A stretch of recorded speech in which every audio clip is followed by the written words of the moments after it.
Welcome to ISRA League's Grand Touring Championship, brought to you by the Z1 SimWheel LCD display software. You can get all of these excellent dashboards added to your sim rig, external to your normal computer monitor. And in addition to the hardware, if you want to do it not integrated into your computer, and a bunch of awesome wheels, all at z1simwheel.com. This is Season 10, Race 7 at Road Atlanta. This is a 2-hour Enduro. I'm Daniel Quaroni, and with me here tonight are Anthony Muniz. Hello, everyone. And Brian Carey. Looking forward to 2 hours of fun. Well, right now you're looking forward to the points, which, surprisingly or not, has Wyatt Foster on top for the HPD with a perfect score at the moment of 125 points. Daniel Gralty trails by 18 points in second. Ryan Huff in third by 32. Brent Briles by 40 in fourth. Brian Carey in fifth, down 54 points. And then over in the Corvettes, Todd Carver leading with 119 points. Jeremy Burse and Dimas Milana in a pretty tight battle there for second, 12 and 15 points down respectively. And then we jump to fourth, Rowan Bateman. Big jump down to 27 points, and he's pretty safe there in fourth against John Kuzlin, 42 points down from Todd Carver. And finally, in McLaren's, we've got James Cullen leading just by 2 points over Chris Damron Jr. Russell Cow trailing by a fairly substantial 28 points there, so Chris and James probably have those two spots, well, the first and second spots locked up. We'll have to see how the championship actually goes. But then Anthony Muniz and Corey Davis are battling out for third and fourth. All right, so we've got Road Atlanta here. You really don't get a sense of the elevation change here, but it's really a great track, and the Petite Le Mans they have every year, it's a good multi-class endurance type track. So anyways, so you can see from the map here, as I mentioned it before in previous years, but going from turn 2 into 3, on the map it looks pretty easy, just a left-right sort of combination. However, those apexes are completely blind, and it's very, very difficult to spot those, especially when racing with other cars. Down the S's is very steeply downhill to turn 5, very fun corner. Around turn 6 and turn 7, very important corner, which takes you down the long straightaway, which encompasses turns 8 and 9 into the chicane, which is 10A and 10B. And we have qualifying for HPDs. Wyatt Foster once again on pole with a 108.5. Brian Carey next to him with 109.1. John Kelly and Brent Briles are on the second row. And we have Ryan Huff and Daniel Gralty on the third. I think I messed up here. John Kelly, Brent Briles, and Ryan Huff, Daniel Gralty, Tim McLeish, then Lance Snyder, and then Victor Beltran and Matthew Boyd. I guess I did it right. And for the Corvettes, Daniel Buck took the pole just in front of Todd Carver. And then, wow, a name I cannot pronounce. Girame Cavalli. Thank you, Brian. And Dimas Milana on row 2 with Timothy Stolan and Jeremy Burris on the third, John Kuzlin and Marty Jeffries on the fourth, with Lauren Bateman and Chuck Chandler on the fifth row. And check out those close qualifying times. Yep, and then in the McLaren MP412C GT3, James Cullen on pole with a 119.1. Chris Damron Jr. a 10th behind him. Russell Cow and Daniel Verness on the second row. Corey Davis and Anthony Muniz, a Kaiser third row. Troy Harder and Robin Ainscoe in the fourth. And Diljan Boldrin, a newcomer there, and Carl Mumbauer on the fifth row.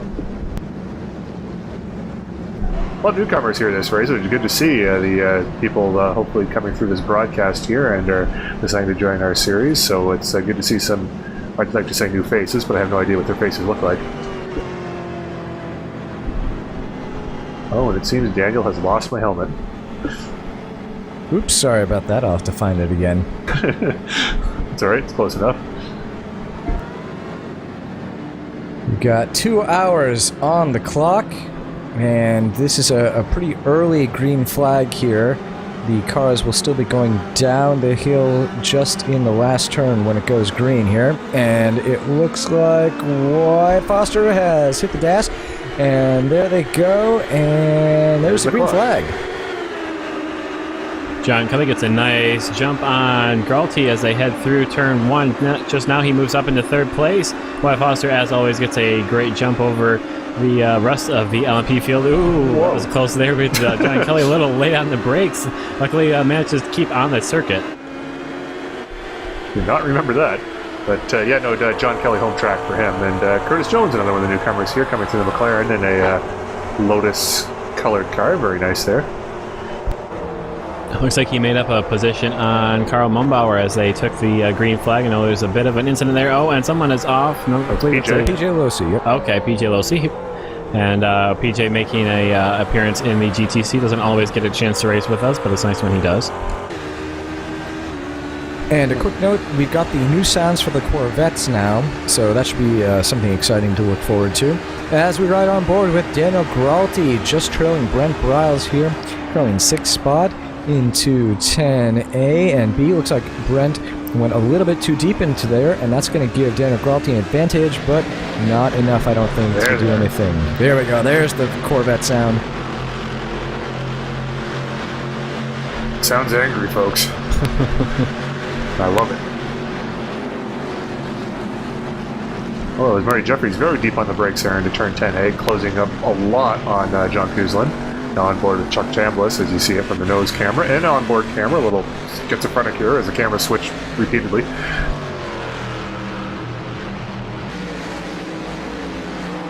It's like someone who first gets those multi-channel internet feeds with all the different camera views on the races, and they just can't pick which one they want. Just because they're all so awesome.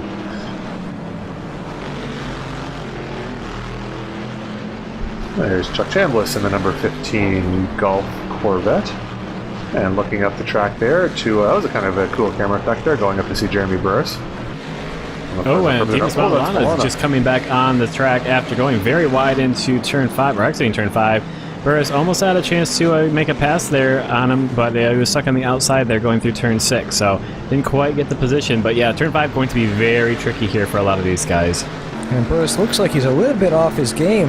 He took that last turn, well, he cut it pretty nicely. I doubt he got a cut track warning, but not good for the stability and for the straight line speed down this long straight. Well, there's Verness off the track, and Corey Davis able to take advantage of that, it looks like. We'll see if they drag down the straightaway here. They kind of reach both terminal velocity at the same time, so we'll get that initial run on them. But yep, looks like they're going to be side by side, and Verness is going to have the line, but we'll have to imagine what happens there. Did Verness change his paint scheme? I don't remember the yellow. Yeah, it looks like he's sporting a popsicle livery now. See, I think he's got a different one, because I have it on mine where he's got like a dark blue, like custom livery. That must be his iRacing one. Which, for those people following at home, don't know about iRacing, which would seem strange, is how did you find this video? But also, basically, you can have a custom livery. Oh, Marty Jeffries is off the track, and back on. Chuck Chambliss gets by, and possibly just Chuck Chambliss right now. Anyways, but you can do your own custom paints, which you can see there. Chuck Chambliss is a nice golf paint scheme there. That's done in his own.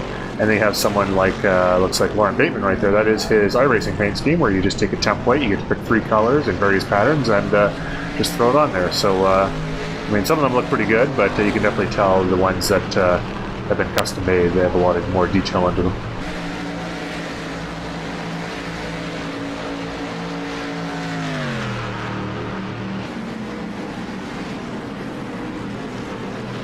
Yeah, I just can't get over these upgraded Corvette sounds. A very angry V8 under the hood of that car. And Tiago Silveira. Yes. Anyways, it'll take me a second to get used to all the names there. I don't read and say well. Anyways, point is, it's a newcomer to the series, and he's chasing down Marty Jeffries pretty closely here as they enter the what looks like a relatively easy turns 2 and 3 there, but those helicopter shots, you really don't get a sense of how blind that corner is, even with the higher seating position of the Corvette, slightly higher seating position. Yeah, braking particularly into 2 there is very tricky. It gets very slippery, and it's quite easy to spin the car there. Yeah, also, you can't really have to pick your line, too, because you want to try to break in a straight line as much as possible, but if you're breaking in a straight line, you misjudge it. As Bateman and Tiago Silveira going side by side, and hopefully Silveira is able to... yep, it's still on the track. But yeah, it's really just really hard to judge a straight line, because you do it, maybe you're cutting the corner a little too short and you come on too close to the apex for turn 3 and just lose a ton of time going down the hill, or you're a little bit too far to the left and end up cutting across the grass and losing grip when your left side tires go off the track and possibly spinning out. So just a lot to... and then at speed, especially if you're racing someone and doing it as fast as you possibly can, causes a lot of problems. And of course, multi-class racing, we've always got traffic coming up. Yep, and Steve Groninga, one of the newcomers again, off the track, but he should be able to recover no problem there. He'll lose a position, but still going all right. It's just Stephen Clark.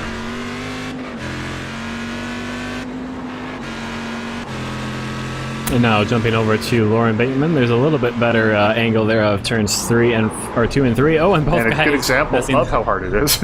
Yeah, both guys messing it up, and it looks like they keep it off the wall. Yes, they do. That's very important. That was a good textbook example right there, actually. So, thank you, Cyborg Director.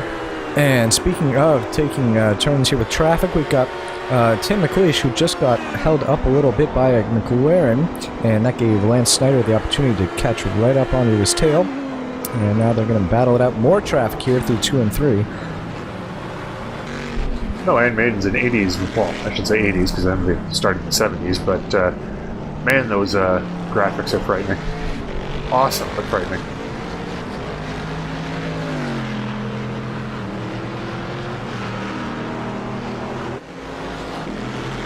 Wow, there's a lot of traffic coming down that track. Yeah, I was just about to point that out. There's a big mess of traffic going down there in the back straight. Here's a good group of Corvettes here doing some very close racing. You've got Stoll leading them in the number 77 Corvette with Kuzlin in the middle and Chuck Chambliss very close on his tail as they make their way through turns 1 and now 2 and 3. Oh, and Stoll getting very loose heading into turn 2 and 3. He's going to go wide. Manages to recover fairly well, but he's going to lose his position there to Kuzlin, and looks like Chambliss as well. Yep, he drops a couple spots, but it could have been much worse for him. That's a turn 2-3 combination again. Very difficult as he's really pushing it there at turn 5. Turn 5 is one corner that you can really attack, and you can take a tighter line, you can let the car run wide, but there's a lot of different ways you could do that. Screen just went black again. Stupid screensaver. And some good ways to screw that one up too. Particularly if you lock the brakes going straight up the hill. You don't make that left-hander, you go right into a wall. I don't think there's really a corner on here that's kind of a gimme corner. Like even these S-bends, especially when you're falling behind traffic, and actually the Corvettes in particular, it's just really... Yeah, the one coming up. This right-hander coming up. You can mess up that. And oh yeah, you can mess up these. Yeah. Oh no, there's still a good chance. The thing is, if you mess up that turn 6 there, that fast right-hander puts you in bad position for turn 7, which theoretically makes you either outbrake turn 7 or just get a terrible run through turn 7. So it does have a knock-on effect there. And we're going to the chicane, turns 10A and 10B. Doing Groninga. Is that Marty Jeffries dropping back? Yeah, it is. Here you go. In the LMPs, this is a gimme corner right here. Yeah, unless except you cut traffic. Except if you go too wide like that. Wow. Oh, no. Way to go, there Dan. was an incident there. Way to go. And what was that? Ryan Huff off and into the wall, I think. I think, yeah, Dan's just... Ryan Huff's on the phone just wondering which corner's the gimme corner. Yeah, that was a close racing incident there. It looked like John Kelly was going a little bit slow. He dove down towards the inside to take the apex there, and I believe Huff tried to sneak up on the inside and use his momentum to get a pass, but unfortunately got pinched out there. I'm not sure if he picked up a whole lot of damage, but lost a lot of time, if nothing else. Yeah, and I think the director is just trying to point out that, yes, no, there is no gimme corners to this track. Anytime we say there's going to be a gimme corner, guess what's going to happen? Someone will crash.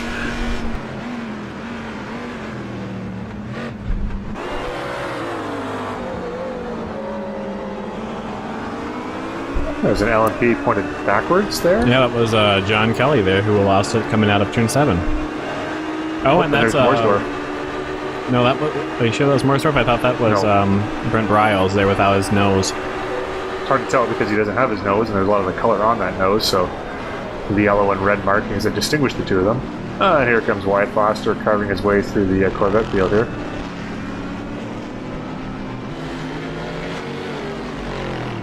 No, we are 10 minutes in, and he's already just gotten past John Kuzlin, who is running P6 in class. Oh, and he goes very wide going through turns 5. Luckily, there's some runoff there, so he's managed to save it, but gets passed there by Chuck Chambliss, who moves himself up into 6th position. So 10 minutes in, we already got some crazy battling here in the the McLaren. This is a battle for the lead.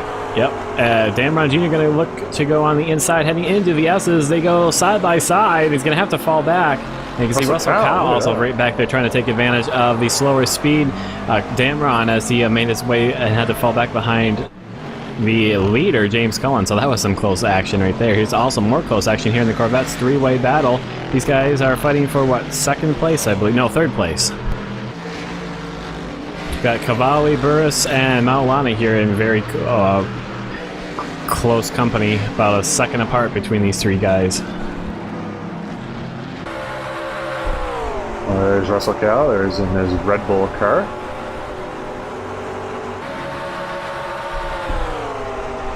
Oh, that was some heavy defending there by Damron as they head down into turn 11. I believe that was Russell Cow. I heard a little bit. He caught a little bit of the grass there, manages to keep it straight and apply the brakes and spin the car out. But some hard racing there at the front of the McLaren field.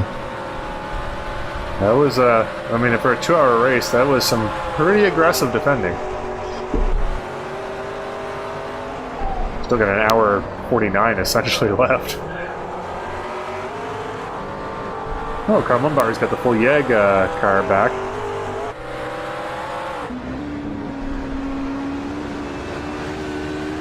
Now on board with Matthew Boyd. Gets a nice run on Lance Snyder coming out of turn 5. Not going to be able to do anything with it. But that was a good example of how you can LMP can get held up behind a GT car and lose their momentum going onto a straight, which is pretty important. And you can see going through turn 7 there how easy it is to get some acceleration oversteer. Because the corner is the slowest one in the track there, what happens is, depending on your gearing, sometimes your revs will drop below the peak torque range, and as you're accelerating out, you're mashing on the throttle to get as much power as possible, but it's not picking up until it reaches a certain RPM. But since you've got almost a full throttle, it suddenly catches and you get a little bit of wheel spin there, so you really go, whoa, look at that.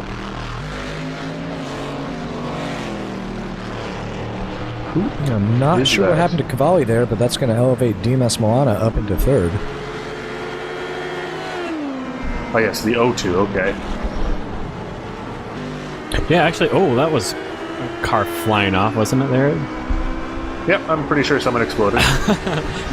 It happened so fast, I couldn't actually tell if it actually was a car or if it was just something I caught out of the corner of my eye. Might have been a little bit of both. So yeah, the close battle that was in the Corvettes has pretty much been broken up somehow. We've got Maulana and Cavalli here pretty close still, about 0.8 of a second separating those two guys. Close battle here in the LMPs. It's Ryan Huff and Tim McLeish. So Ryan Huff looks like he does have some damage on the rear of his car. I can see some bent bodywork, but he still is in the race after that incident he had with John Kelly exiting turn 12. So it's good to see that he's in, but unfortunately that he has damage now for the rest of the hour and 46 minutes we have left. Yeah, but Tim McLeish up there in the top 5 at this point of the race is very good for Tim. I know Ryan's got some damage there, but he's last race winner, so.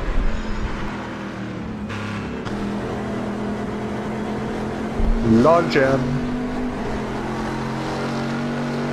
You've got Stephen Clark just up in front there with, I believe that's Troy Harder in the McLaren, and Martin Jeffries following closely behind. You can see a little bit difficult for the Corvettes to lap past the McLarens at some points in the track because they don't have the braking capacity that the LMPs have, for instance. So it can be a little bit tricky for those guys.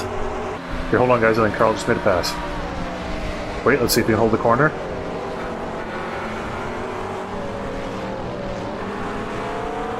Ladies and gentlemen, a highlight where Carl did not spin.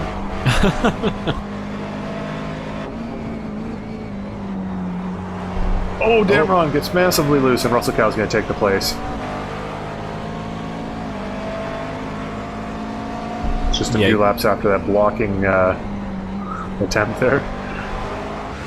Yep, so it seemed to still work out there for Russell Cobb, moves himself up into second place, but James Cullen, meanwhile, gets a 2-second advantage over the rest of the field. Oh, and Tim McLeish massively held up there, exiting the last corner as they were lapping some GT traffic, but really there was nowhere for him to go to not have to scrub off that momentum. Meanwhile, Damron's going to try and charge his way back past Russell Cow. Looks like Cow must have been a little squirrely coming out of turn 7, but Cow better under braking. Damron's going to try and get a cutback here, exiting 12B. Cow sideways, yeah. Cow has him oversteer exiting the corner. He's going to get the pass or position back. Yeah, Damron did a great move there, pressured Cow to go deep into 10A, and he just couldn't recover to make a good 10B, and Damron got the better run through the last corner.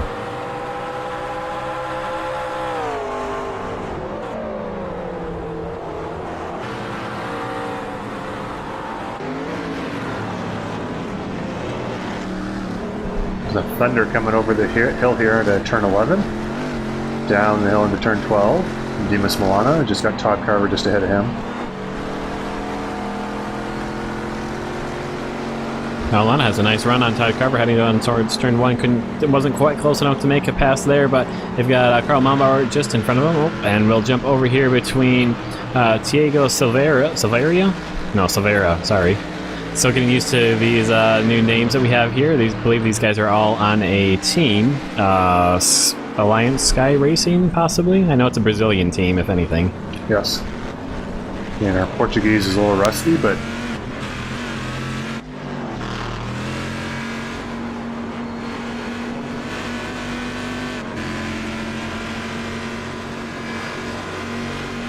There he goes. There's a pass into turn 1 there. That's 9th position for Silveira. Oh, and that's Marty Jeffries also managing to get by there somehow. I'm not sure if he was let by there by Stephen Clark or what the situation was there, but Marty Jeffries moves himself up into 10th position.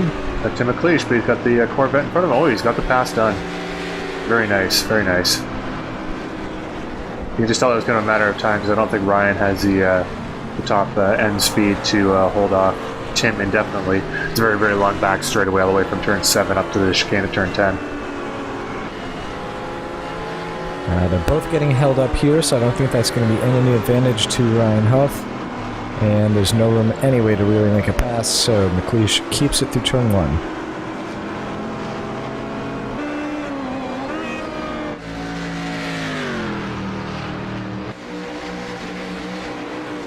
And now Marty Jeffries set his sights on Silveira as they head through turns 10A and 10B. Oh, Silveira runs wide going through 10B, and that gives Marty Jeffries an easy pass there for 9th position. So Marty Jeffries, he fell back earlier in the race, and we didn't see that on screen, so we're not sure what happened, but he's starting to fight his way back up.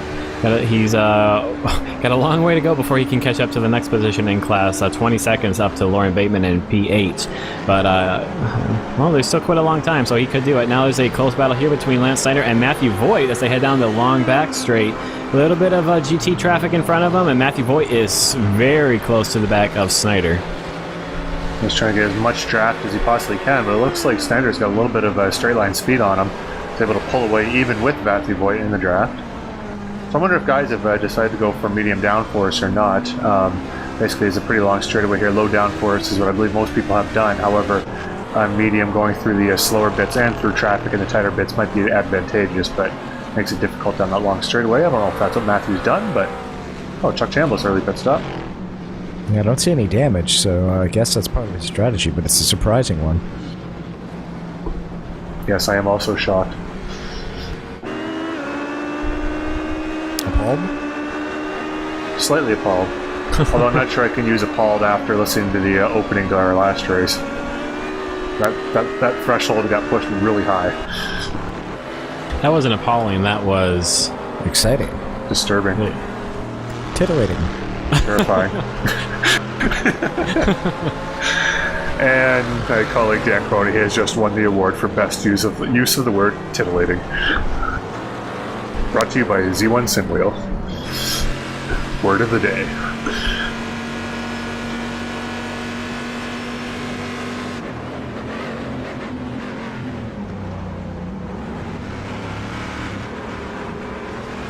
All right, well, back to Dimas Milana chasing down Todd Carver here, and these guys are. This is a protagonist in the championship battle there. Oh, underneath! Look at that! Wow! Oh, nice pick by Dimas Milana. He got the position. That was a slick multi-class move right there. Nothing Todd could really do about that. All the cars are going to be tracking out wide, and Dimas timed it perfectly for the cutback to the inside. Got underneath Todd. Very well done. So close to going so wrong, but it worked out all right.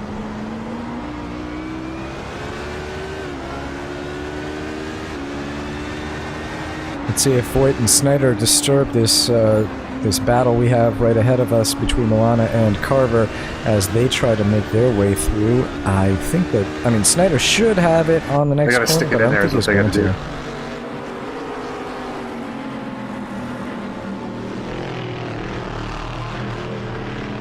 Ha ha. What the haha? What? I see what you did there. Anyway, Matthew Voigt, or not Matthew Voigt, John Kuzlin and Timothy Stoll having a good battle on track here, as it looks like Kuzlin got a great run going, exiting turn 7 on that long straight. He's starting to power away from Stoll as they head down towards turn A, but still a close battle. Meanwhile, the leaders of all the classes have managed to give themselves a fairly good gap between the second place in the class. Wyatt Foster, no surprise there, he's already managed to pull out 20 seconds over Brian Carey. That's to be expected. Daniel Buck in GT1 has pulled out 10 seconds over Dimas Maulana in second place. So that's a fairly sizable gap already in this race. And in GT3, it's a little bit smaller of a gap. James Cullen, meanwhile, about 4.5 seconds over Damron in P2. So that's the what seems to be the most competitive class, at least for the overall lead. But still some great racing going on a bit further down the running orders. And Stoll had, looks like, well, no, because Chambliss had that. Oh, and Stoll's still really pushing it going through turn 5 there. But he still hasn't managed to get back past John Kuzlin after he had the couple mistakes there earlier on in the race. And Todd's not letting Dimas go here, so that battle will continue. This is still for second place. Daniel Buck about 10 seconds up the road, and Ryan Huff going to take an early pit stop here to see if we can get some of that damage fixed. Time to break up the sledgehammers and the duct tape, boys. Yeah, at some point you just have to decide if you are going to lose more time by staying out and running your normal strategy with the damage, or if it's more effective for you to come back in, or more time effective for you to come back in and take the repair time, change your strategy to accommodate it, and then get back out there and run a little bit more of a competitive race pace. Well, it's really early in the race, so even going a second down per lap means losing. What are they running? What were you running? Minute 20 or something here? Oh God, no! It was minute 8, I think. Yeah, minute 8. All right, there you go. So, I mean, you're talking going down 2 laps. Yeah. Even compared to what you would normally run as a pace. So, never mind the leaders. Just battling someone your own speed, you'd be 2 laps down at the end of the race, basically, if you were losing about a second per lap. Yeah, the thing is, though, I found that some of the damage you get that actually costs you top speed or whatnot does not get fixed in the pit stops, unfortunately. So that might be a end of race thing, but hopefully it'll improve it somewhat. And speaking of improving it somewhat, Tim Stoll's trying to improve his position on John Kuzlin.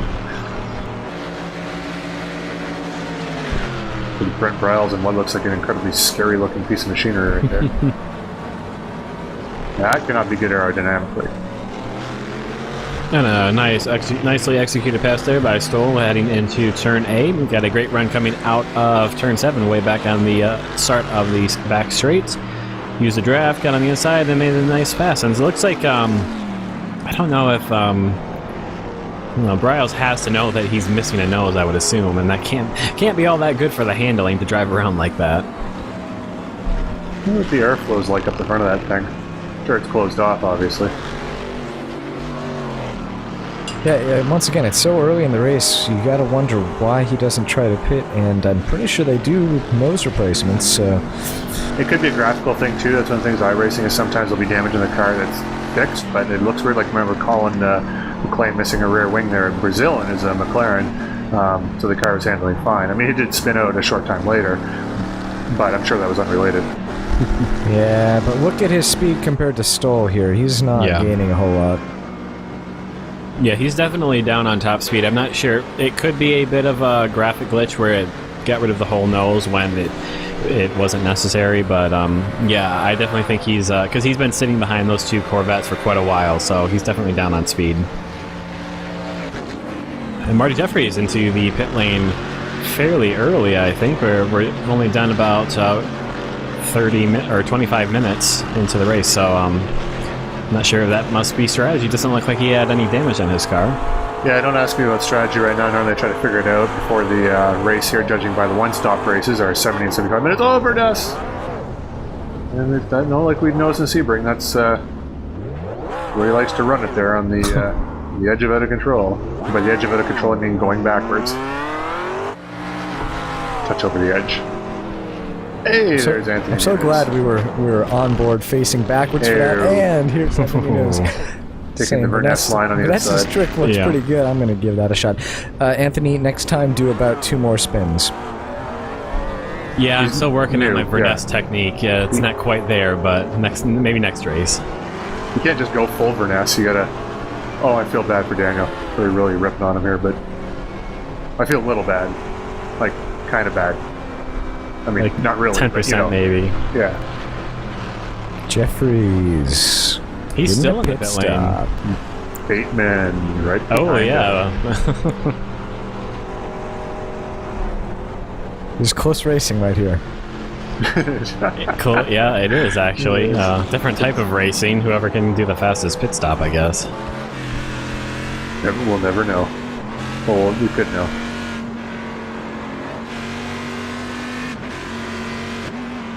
Alright. I'm making a pledge that I'm going to break. When we finish off the season and I get a chance, I'm going to tweak it so it doesn't show us those pit stops quite as much.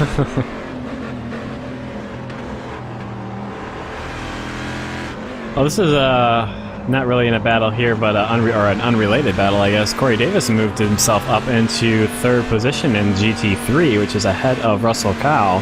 Not sure how that happened, but well, he's managed to do it. Actually, looking at the screen here, ironically, Anthony Muniz is about 3 seconds behind Daniel Verness right now, so I guess the one spin just paid off for him there. He's able to get going a little bit faster.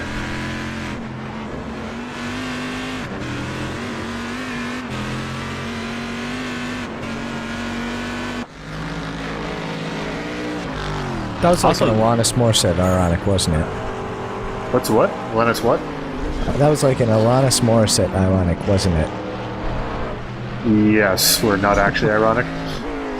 That's the one. It's ironic that she's calling it ironic because it's not. We still play that on the radio every so often. I still get every time. It's not. Ooh, look at that. Demas off the track. But I Todd save. Yeah, that could have been a real disaster. Man, that was, you could tell he was going opposite lock there, and he was just slots right in behind Todd there, so well played. He was very sideways going through that corner too. That was a great save. Yeah, turn 5 there is extremely difficult. It's downhill, there's a compression, it goes uphill, and there's a curb on the outside, and it drops away from you. It's just, there's so much going on mechanically and aerodynamically with the car that very easy to get it wrong, and very good job for him to be able to pull it straight again. Sounds like they've just got a bunch of angry lions in the back just pushing their car along. They did get it really, really accurate, though, I have to say. Yeah, I haven't had the pleasure of hearing that in person. I mean, it's kind of hard to tell on TV, too. You really don't get... that's one thing about watching races on TV. I mean, being there in person, the one thing you really get a feel for you don't on TV is the sound. It's just so much more... just more rich and deep when you're watching these races live. Yeah, standing at the top of the hill, Lime Rock, when the cars crest and the Corvettes really just get on the gas there over that crest, it's just like that. Yeah, I can't speak for the oval side cars that they've redone with the sound, although everyone says they sound great, but the Corvette, the exterior sound, yeah, definitely top notch for all of the road offerings that we have so far in iRacing. It's just about spot on. The interior, not quite as much, but yeah, the exterior, awesome.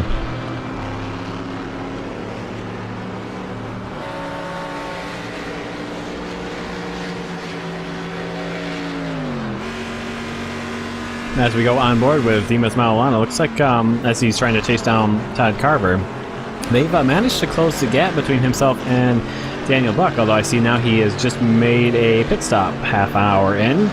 So that I'm guessing would be part of his strategy. But before he pulled into the pit lane, they had closed the gap by about 3 seconds. That's the last time we took a look at the gaps from the leader. So they were starting to close him in, or close the reel him in, I guess. So this will be interesting to see how their pit stop strategy plays out.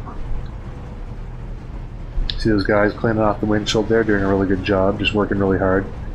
Especially those two guys over there on the right. What are they, like having a coffee or something like that? Talking about, like, head in the game, boys. And since we're just over half an hour into this race here, I'd just like to point out, this is about the time where I started a 1 hour long coughing fit during the middle of the race, so anytime you get a chance to see my car out there on the track, I am probably nearly dying.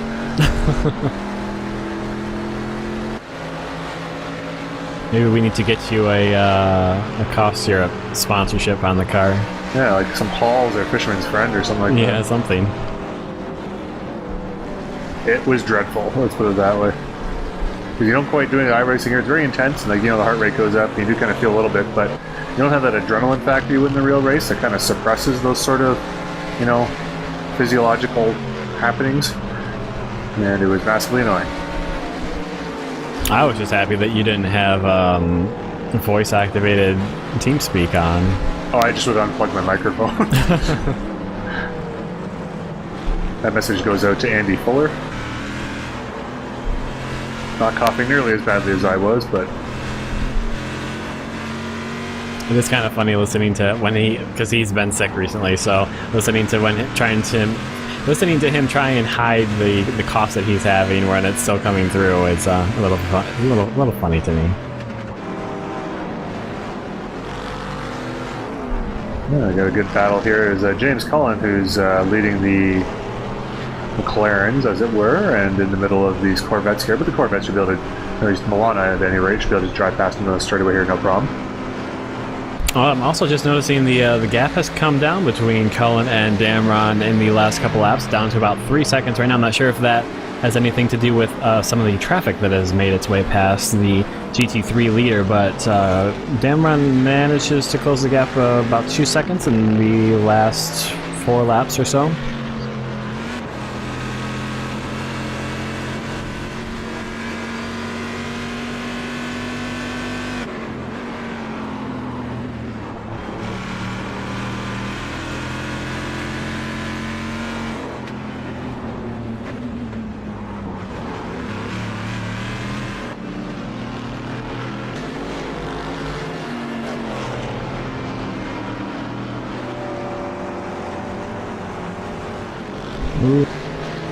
Good, the Corvettes really look like they're on edge, at least Demas does, going through the S's and then going through turn 5.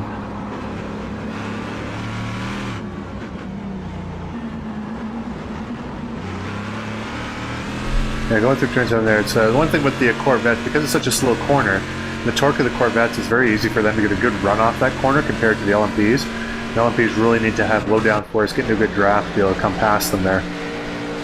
As you see, Ryan Huff is struggling just a little bit because looks like his car is a little bit back up on top speed, but it's kind of hard to eyeball that sort of thing. What did I just say? Oh, nothing. I just Huff had a nice 4-wheel drift going into 10A there, and I was just reacting to him managing to save it. Okay, I thought I said something wrong there. Nothing that important. No, nothing really. Because like I said before, I do a lot of the talking that I do here. I really don't. I'm conscious of exactly what I'm saying, which is... You only pay about half. You only pay attention to about half of what you're actually saying. I figure words are coming out of my mouth. That's all we really need. I assume they're words. I'm worried about sometimes. And John Kuzlin into the pits. At a very nice rate of speed, leisurely checking his text messages. Things are good, alright, going away. Find your marks. Don't overshoot, like you did there. Oh, no, he didn't. Wow. Never mind. It's kind of hard to tell. Ooh, that was close, though. Yeah, it was close. We're right in the edge of his box here. So that's one thing, too, is you come off the track, you're going so slow. It's like, oh, yeah, this thing should stop at a dime. And you go to hit the brakes, and it's like another 50 meters. Like, oh, geez, what's taking so long?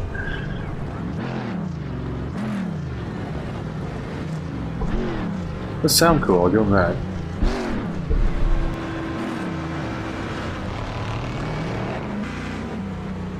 And with about 35 minutes in the scorebooks, John Kuzlin exits the pit lane. So looks like a lot of the Corvette drivers seem to be favoring doing a shorter opening stint. Oh, and that's John Kuzlin, or not John Kuzlin, we're on board with him.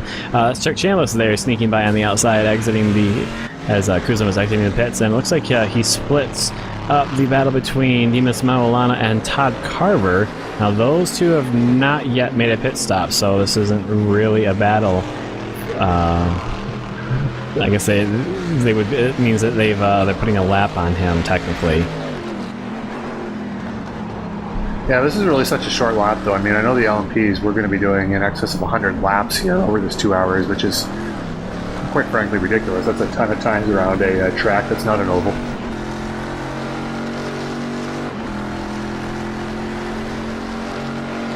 How many laps did they do at Petit Le Mans? Isn't it 500 something, or is... That sounds about right, yeah. 500 to 600, I guess. I don't know, they always talk about how there's either a time limit or a lap limit. Petit's 12 hours, is it not? No, I think there's actually a lap limit where it can end a little bit early, I believe. I thought it was 10 hours. No, it's 12, but that would be half. Never mind, I'm stupid. No, it's 10. Petit is 10. Oh, okay. Is it 10? I guess, I don't know. I don't really pay that close attention to it. It's on TV sometimes. I don't end up watching the whole thing, sadly, because then I wish I could do that. Just sit there and watch racing the entire time I was conscious, and then which I do it all the time anyway. When I'm sitting at work, I kind of daydream about racing anyways. So. Yep, Petit Le Mans covers a maximum of 1,000 miles, which is it's only 394 laps, or a maximum of 10 hours, whichever comes first. And I think because of safety car periods and all of that, they end up usually going to 10 hours.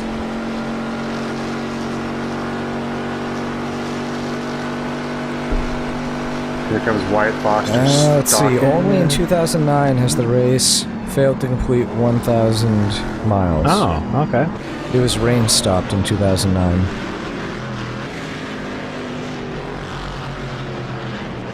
Anyways, still cool. Still very cool. So congratulations, guys. You will have driven at the end of this race about 1/4 or more of a Petit Le Mans.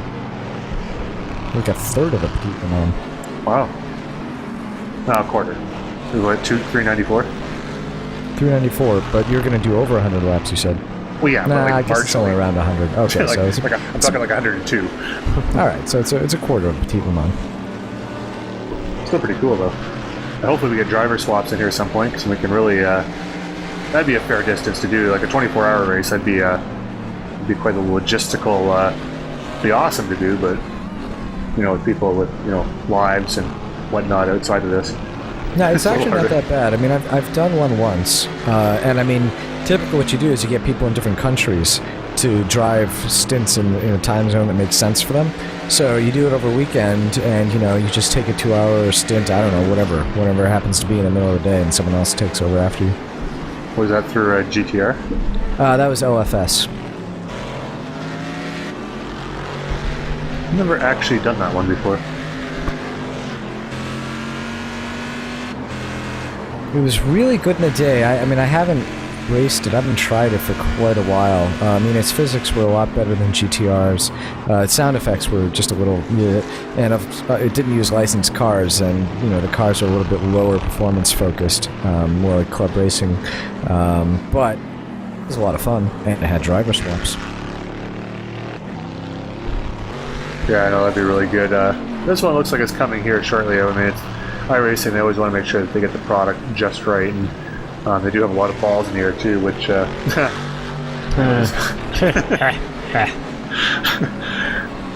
no, I said it, balls in here. It's not funny. Anyways, the point is that no, that's Milana. That's a big deal right there. That's to the second place. And Chuck's rear wing seems to be backwards. Yeah, it's, well, sort of, yeah. The Golf is what I would consider to be backwards. Because you can't see it from the back, from the angle we're looking at, which is the way he has it pointed. Yeah. I'm sure he's just realizing this now and cursing me at the moment. It's good for the chopper shots like this one. Yeah. Yeah, but it's still at the wrong angle, though, because it's, I don't know.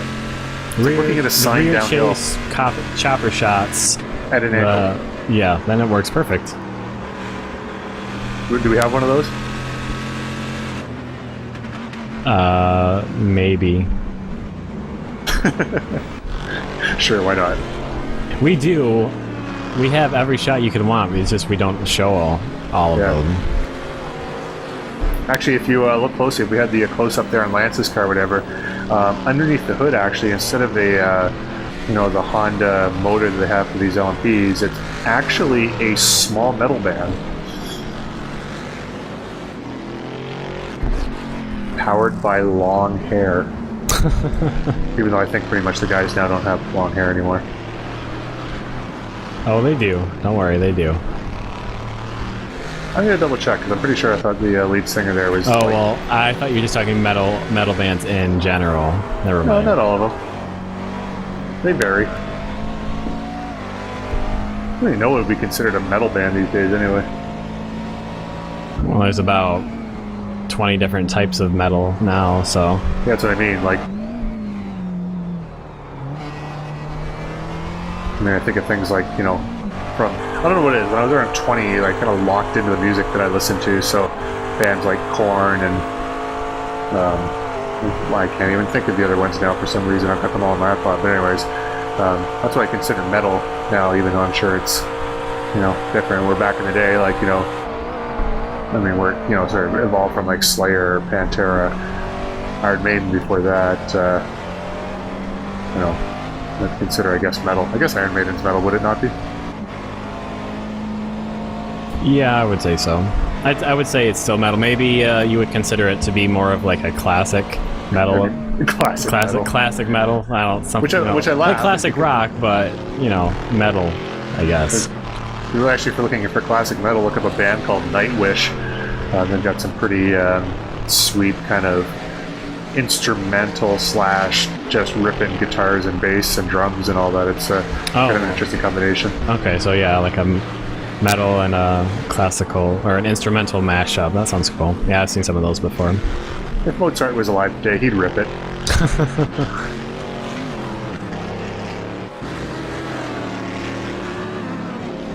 Anyways, back to the track there as Milana's coming into the pits. I don't know if he's got damage or not, but he just had a big pit stop. And we didn't have there. He almost got damage there. He was just buffing out some paint scrapes he had before.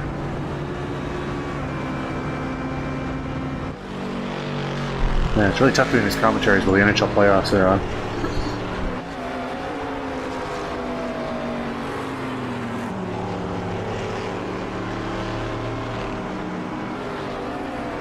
And we're getting to the 45-minute mark, which is where the talk, as you can tell already, has grown increasingly random.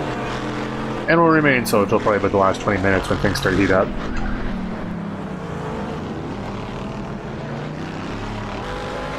Well, we've got so much more time to fill. What else? We got to come up with more random stuff than we do normally. Yeah, no, don't worry, it'll come. Just happens naturally. Oh, great! I just looked down and Ottawa scored. I literally looked down for 3 seconds. They haven't scored all game. I looked down there again. Look down again. Maybe they'll score again. They dropped the puck again, but oh yeah, nice goal. Anyways. I don't really have a team in the NHL playoffs that I'm particularly cheering for, so really started to watching all the games with equal. Oh, he kicked it in. I don't know. Anyways, I am talking about something you're not seeing right now. What you're seeing on track is my LMP passing Robin Ainscoe in the McLaren with John Kuzla behind him, looking to get by Ainscoe in the red car there. So we've got the 3-class sandwich going on. And also Brent Briles. Hey, there's a flying chopper. Oh, that would have been the perfect angle if we were looking at Chuck Chambliss and we stuck with that shot just a bit further. But unfortunately for him, we weren't.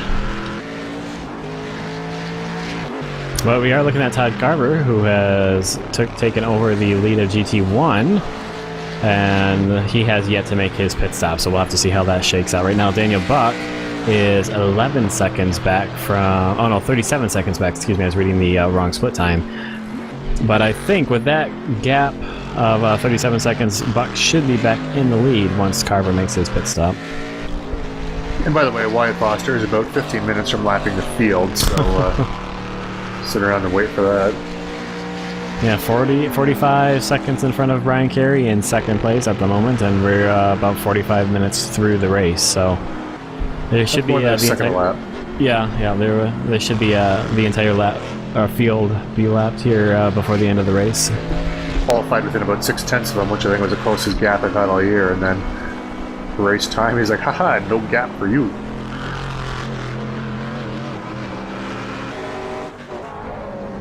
Oh, and Verness off and hard into the wall and missing body panels. I wonder what happened there, because there didn't seem to be any effort to steer that away from there. I don't know if he had a computer lockup. Actually, I would guess that could have been a computer lockup, and we're gonna... There you go, away from that car there, but I mean, that was a strange accident. Because we joke about it a lot, but normally it's just because he's pushing hard and he's going over curbs and spinning out and whatnot, but looks like he's exited out of that car, so it's race over for Daniel, unfortunately.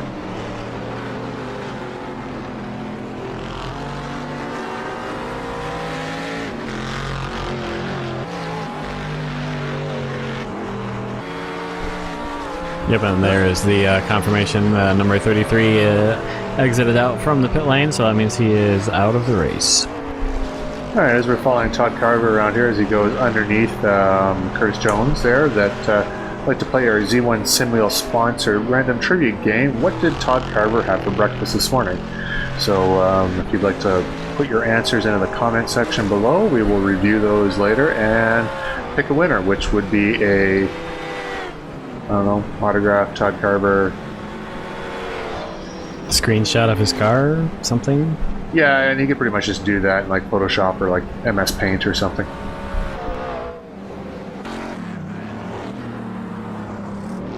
Oh, it's an MS Paint sketch of Todd Carver standing next to his car, and then he can sign it for you in MS Excellent. Paint. Yes.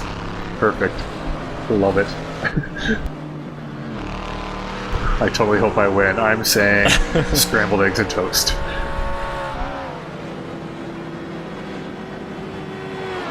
You know what Tim McLeish had for breakfast?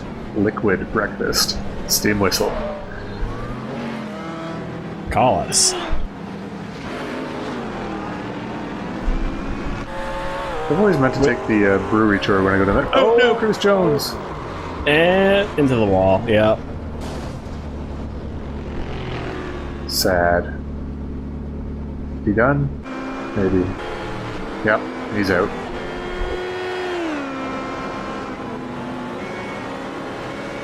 So you're saying something about beer, I assume? I'm sure it was something about beer, but I kind of forgot what it was.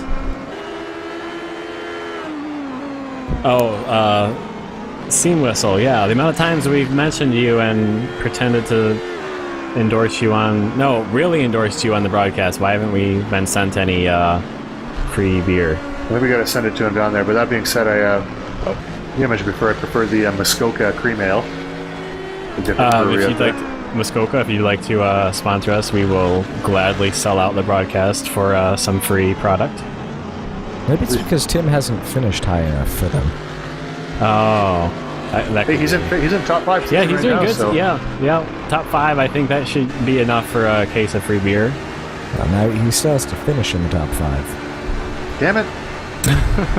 He's getting plenty of screen time. That should be enough. Come on, Tim, do it. There we go. Good pass, buddy. Go Steam Whistle. Boo, whatever sponsor Ryan has in this car. Actually, Ryan's made a good comeback here. He's coming back through the field, and Sim Racer Nation, is that what that is? Yeah, I think that's Sim Racing Nation, something like that. Yeah, I think so. That's the team that he is a part of, along with Marty Jeffries and... Yeah, I don't know. Probably not. All right, well, you know what, guys? Marty, Ryan, make a product and drink, then Maybe Send I'd us say nicer some, things. and we'd have better things to say about You your don't. team if you had free stuff to give us.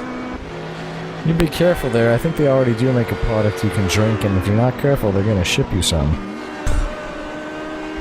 And I'll put it in my mouth. Because that's what I do with strange packages that come in the mail. Some people shake them, some people sniff them, some people put beer to them. I have other ideas.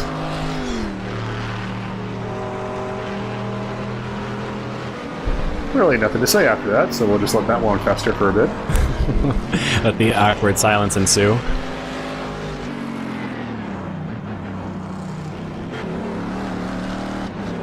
You know where they got the sound really just so spot on is when these guys shift up and there's this moment of silence and then it kicks it again at a lower rev and it's got all the bass in it again and just it's perfect. Oh, there's a car on my fire. gosh. Yes, There's there literally is. a car on fire. Well, we ever see that? It was Brent Briles, it looks like. Finally finishing the job that was started earlier. What the hell happened there?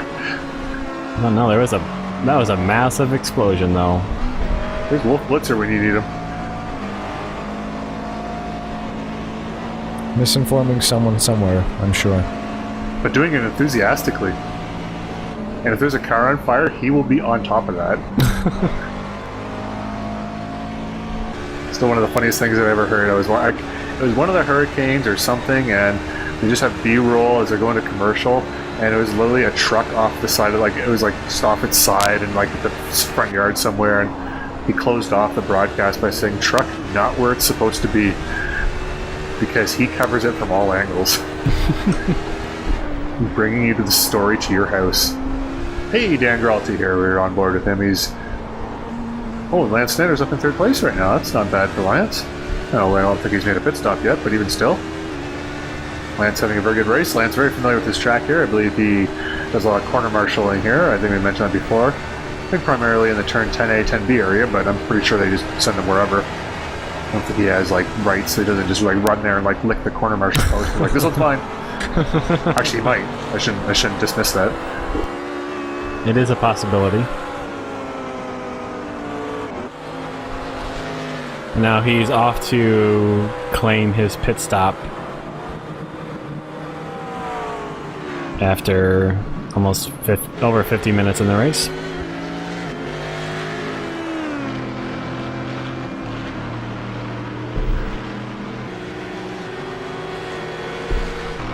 Yep, hungry lions. Maybe a mother bear protecting her cubs. No idea what you're talking about. And this random moment brought to you by Z1 Simwheel. Remember, go to Z1 Simwheel to support more Brian's random thoughts of the race. Or the fine products that they're making Z1 Simwheel. Well, you go there to support Z1 Simwheel so we can sponsor more Brian's random thoughts of the race segments. If only I just said everything that popped into my head at any given moment. Don't you do that right now? Not everything. I do have to hit a button and wait for you guys to not be talking.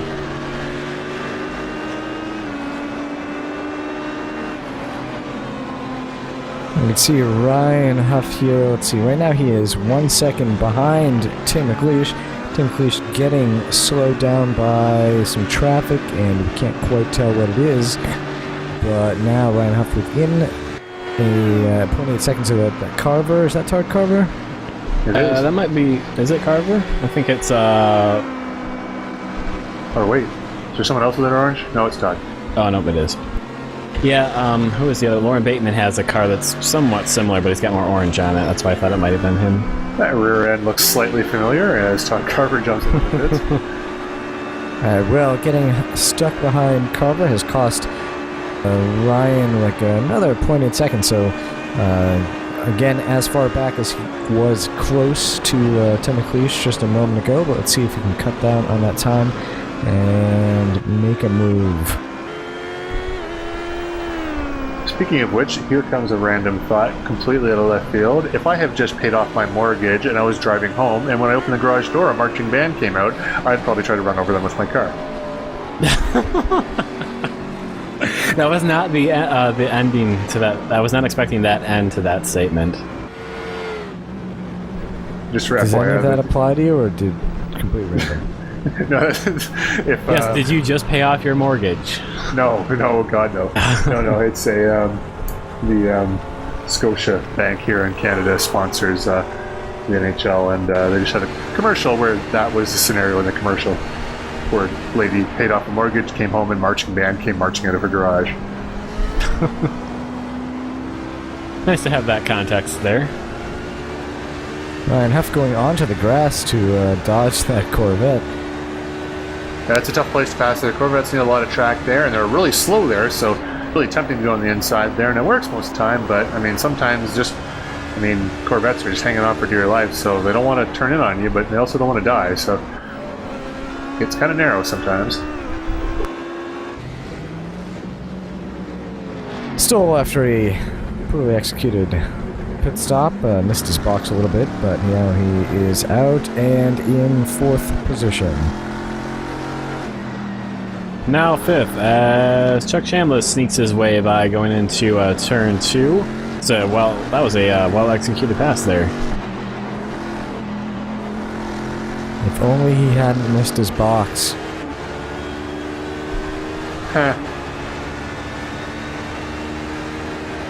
I'm just saying the pass might not have happened. Oh, yeah, right. The pit stop. Yeah. I'll be honest, I wasn't paying a lot of attention to that.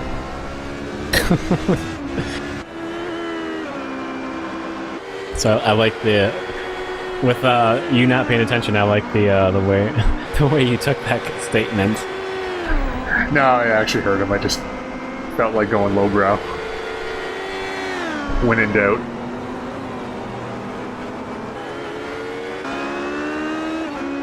And despite all of the randomness that is spewing from our mouths for this commentary, I don't even know if you can call it a commentary. Oh, there is some actual battling going on here on circuit. Stoll here in 5th position, trying to see if he can't get his way back past Chuck Chambliss, who, as Dan so keenly pointed out, if he had not overshot his pit box, he would have been in front of Chambliss, most likely. And then in LMP, we had Ryan Huff and McLeish battling. Those guys are under a second apart, so there's some actual action happening on in this endurance race. So nice to actually see that. Oh, that was a late pass. I think Stephen Clark was letting them go by there. Just very narrow track, I mean, in most places, so it's not a lot of room to sneak by, but everything all right there.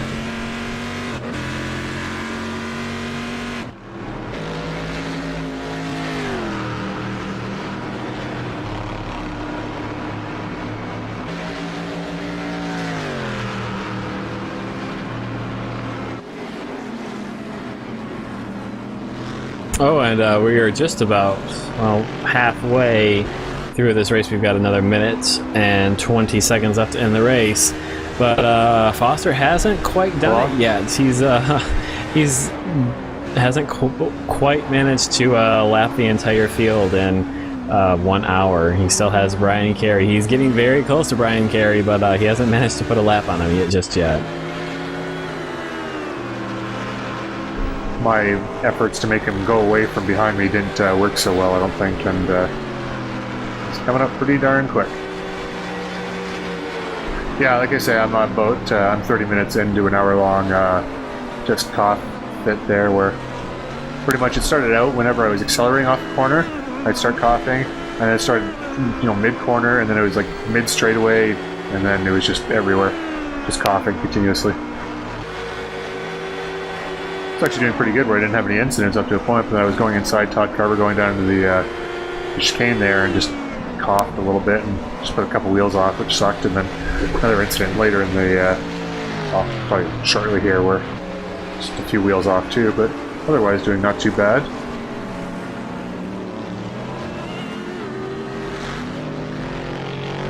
And it looks like Stoll has managed to close the gap up quite a bit between himself and Chambliss, although now as soon as I say that, he seems to have got a poor exit off of turn 10B, so he fell back to about where he was before. So I guess just disregard that statement. All right, that bell you didn't hear about 15 seconds ago was the halfway point. And there's 1 minute 8 seconds between Wyatt Foster and Brian Carey, so about a lap, but he didn't quite put a lap on him in halfway. So I guess good job, Brian. Yeah, no, I'm thrilled. Actually, it's funny because when we ran the look at that, Tim McLeish Wow. way down to Ryan Huff going down the inside, taking the position. That's a top 5 right there. Oh, Top it 4. looks like McLeish lost it going into turn 1. He was caught oversteer. I don't know if he saved it, but he was definitely going off. Oh, is this a battle right here? Yep, look at Tim Stoll's taking his chance on Chuck Chambliss. There we go, halfway point. We're going to get some racing back in the thing. No, he's not able to do it there. But yeah, I was just saying, when we ran our initial Grand Prix or GP1 series, the initial Formula 1 series we had here at ISRA, the first time I'd ever been lapped in an organized sim race was here at Road Atlanta when David Williams came flying past me. It was kind of a weird feeling at the time, but sadly it's happened 1 or 2 times since then.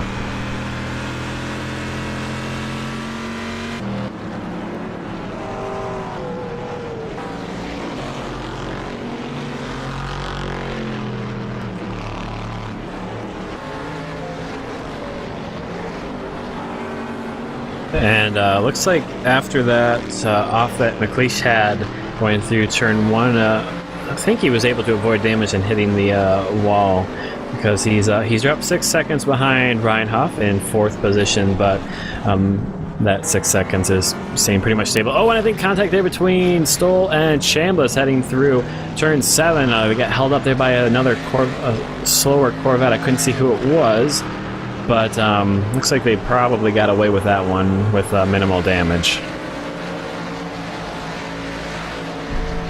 Also, FYI, Ottawa just tied it up with about 40 seconds left, so if I sound a bit distracted, that's why.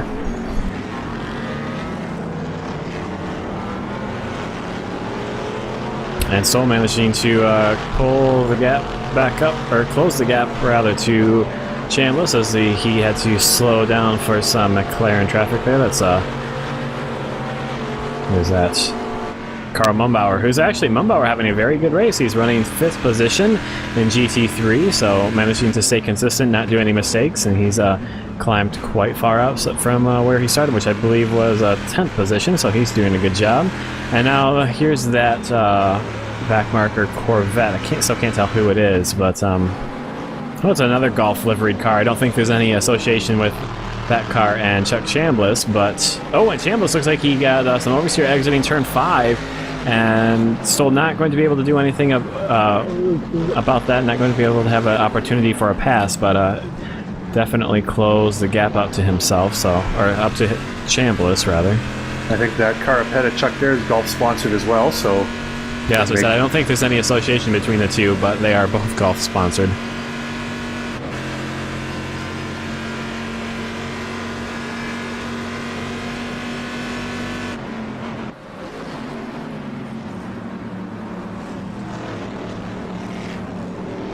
And that Corvette slowing or braking early, going down into turn 10A to allow both of these guys to finally get past, and they can resume their battle. I don't think there's any traffic immediately in front of them, so they can get down just to racing. On board now with Stoll as they head through turn 1.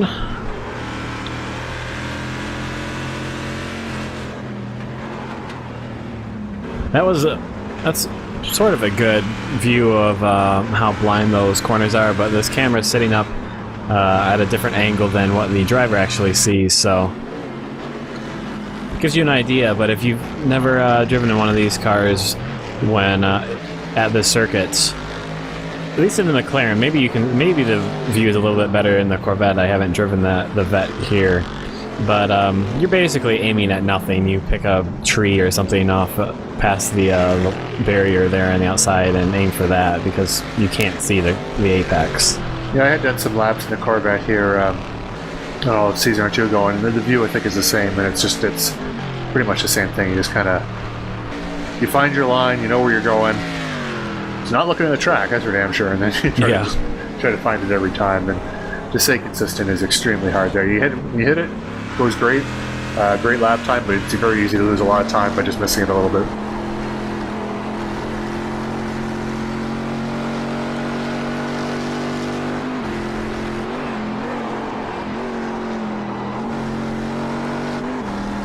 A good look at some of the elevation changes that we have here at Road Atlanta, riding on basically the bottom of Chuck Chambliss's Corvette. They're heading up through turns 1 and 2. Now back down the hill here, and they'll climb back up the hill again once they head towards turn 5.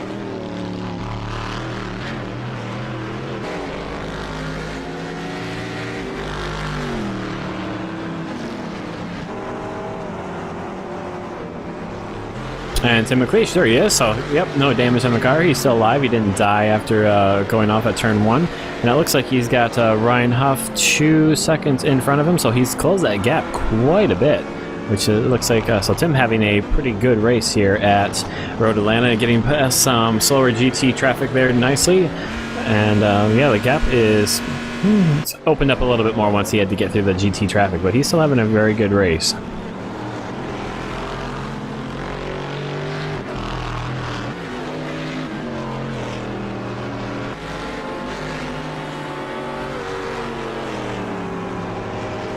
Whoa, look at that. That is using all the draft there.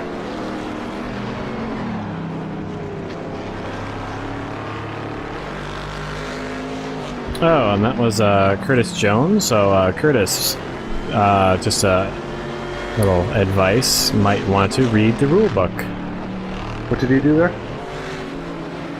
Oh, he was the one that went off at the last corner, I believe. And, yeah, reset, that's right. So. Right. Okay, well, you know, whatever. It's first race, and yeah, no, that's what you said. You might want to, yeah, not a big deal. It's he's not. I don't think he's fighting with anyone, but just for heads up for next time. Friendly advice, all that sort of thing. Yeah, because actually in GTCs, you guys remember before, it used to be that if you spun on track, you'd have to call it out to the live marshal, who would determine whether they needed to throw a yellow flag or not, which was it was kind of cool, and it was a neat idea. It's just the yellow flags in iRacing aren't well organized enough to make it end up causing a lot of problems, and plus the guy has to sit there for a race like this 2 hours and just watch us drive around. Kind of like what we're doing right now, almost. But not really, because you're there live, and no one's listening to your witty comments. Oh, they would be.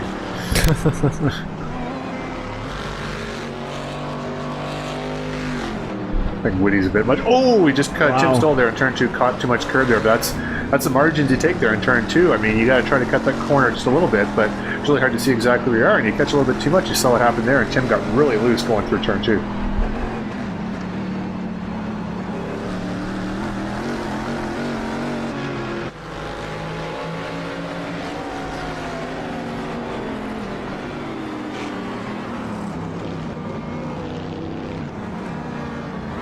And let's see. Here's I missed when it happened, but Wyatt Foster has finally lapped the entire field, so not quite 70 minutes in, and he's managed to do it. Other leaders in the GT classes, Todd Carver has 18 seconds over Dimas Maulana in P2, and a similar gap in GT3. Cullen has about 18 seconds over Damron in second place, who has about another 18 seconds over Corey Davis in third place. So all the podium positions really don't have much going on, but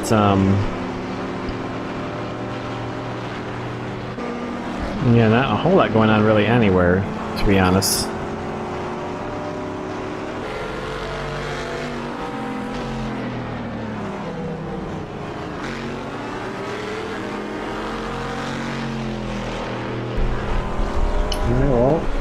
Minutes left. So the LMPs, just for pit stop strategy here, can basically go this distance on a tank. So any pit stops from here on in can get you to the end of the race.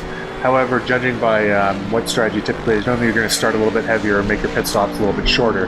So we probably won't see the final pit stops for quite some time. However, in theory, if someone decided to make a light pit stop or have had damage before and kind of follow the sequence, like Ryan Huff, for instance, you can start seeing final pit stops any second now.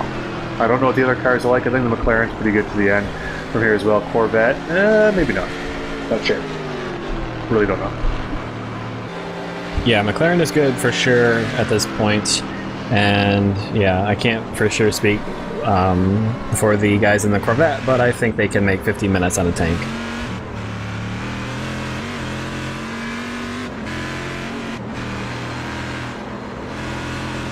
We are seeing a couple guys make their pit stops. I missed who it was that the first car that was in, but Chuck Chambliss is into the pit lane, so looks like he is probably following the strategy that we just outlined.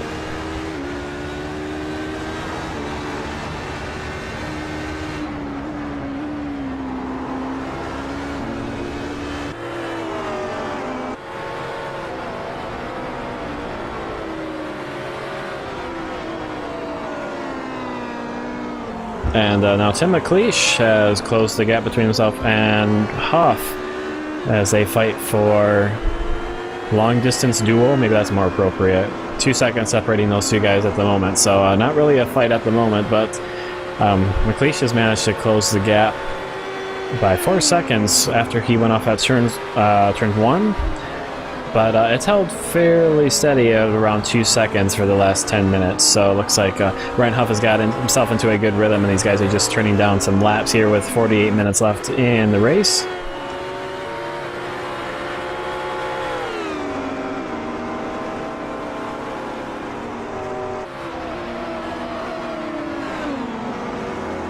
As Wyatt Foster continues to lap the field, heading through turns 1, he gets 2 cars almost there, and it was almost in the same corner. It wasn't quite, but oh, look at Todd Carver. He's still leading GT1, and he's got 15 seconds over Maulana. So he does have some time to craft that picture for you and sign it.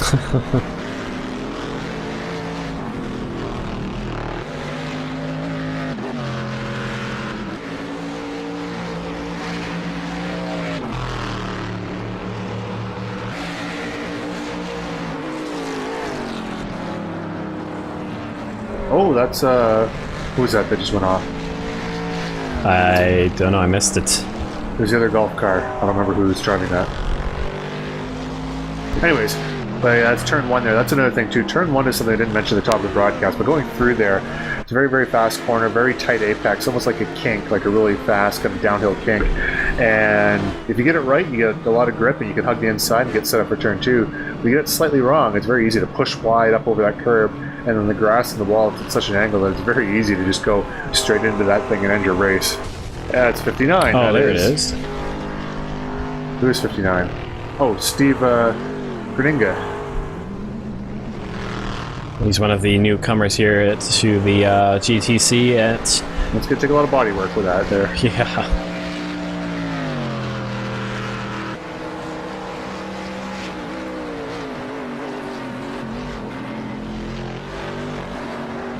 Well, it's still pushing pretty hard here.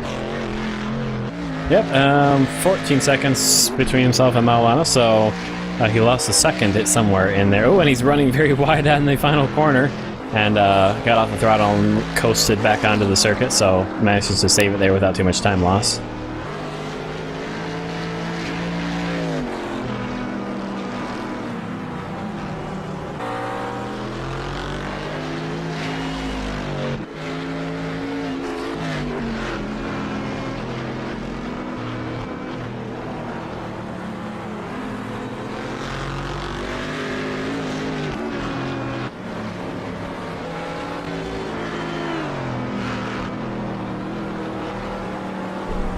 All right, yeah, 45 minutes left. So yeah, This is the Todd Carver Show. Oh, yes, wow. Oh, it is. She's back. Oh, yeah. I shouldn't even know this. All right, so let's see here. I think I just see random Todd Carver's from Oklahoma, I believe. Drives the number 40, black and orange. takes corners, goes left and right.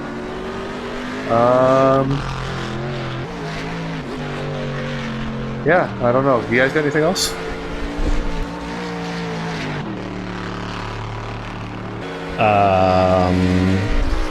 I know that the sponsor on his car is a real place, Dietzwerks. I know they do automotive parts, I think. I believe he works there too. Oh, I did not know that. There you go. There's a Todd Carver fact for the Todd Carver Show. Maybe you can add a picture of him getting out of the car and going to work. Yeah, they make injectors, fuel injectors, and spark plugs, I think.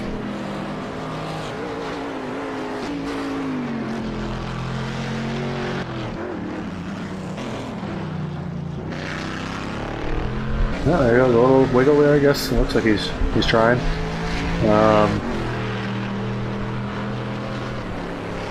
Tell you what, I'm gonna go get myself a piece of cheese, and I'll come back to the Todd Carver Show already in progress. That's a very interesting reason to leave the commentary booth. I guess our catering has gets you a show up.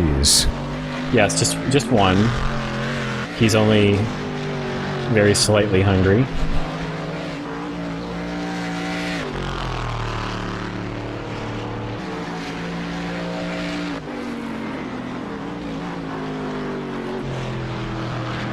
And just for all of you people that are super interested in our Todd Carver trivia question or trivia game, we are very busy preparing the prize for you that for whoever can answer our trivia question correctly. So no prize, maybe. Oh, there will be a prize. It might not be good. I will not guarantee that, but there may be a prize, and it might be wonderful. Alright, well, I've got my cheese stick, I've got a glass of water, and I'm ready to do this thing. Hey, look, there's Todd Carver. And other people are on the track with him, who will remain nameless, because I think that guy's name was Lance or something. And another guy, maybe Wyatt Faster, maybe? I think he wins a lot. I like that. That's a funny playground name. It's like a burn, but not really. Yeah. Well, you're Wyatt Faster. Oh, that's oh, wait. Have you guys ever seen the IndyCar off-season videos? I have seen some of them, yes. They are If you go to the IndyCar YouTube channel, they had a whole 10-episode series, the off-season. And it was Charlie Campbell, James Hinchcliffe, Will Power, and Joseph Newgarden. And they're in a boardroom, and it's all in the office there, and Kimball's giving this presentation, Newgarden and Hinchcliffe get excited, super excited about it. Will Power just all deadpan. He's like, a bit excessive, boys, don't you think? And he looks at Newgarden, a little bit like you're driving, cuz. And then Newgarden's like, oh yeah? Well, it's a little bit like you're winning. And he's like, no, that doesn't work.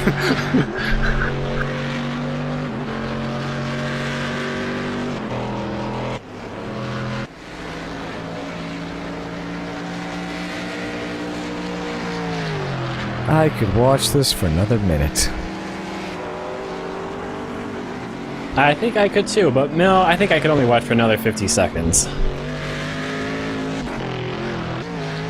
Could definitely listen to it for another minute. That's pretty much what I'm doing.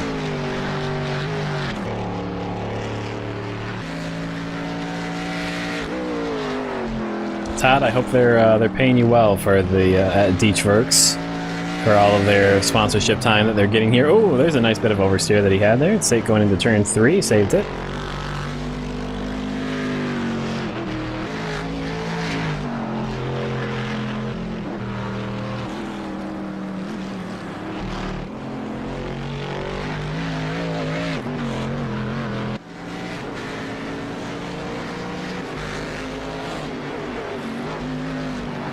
And just to update on gaps elsewhere. Oh, look at it. It's a different car. It's the guy behind. Oh, and of course when we switch. That looked like a pretty hard whack into the tires there. And now back to the Todd Carver Show. I'll have to see if Maulana can recover from that. That seemed like a pretty hard hit, but he was in second there too.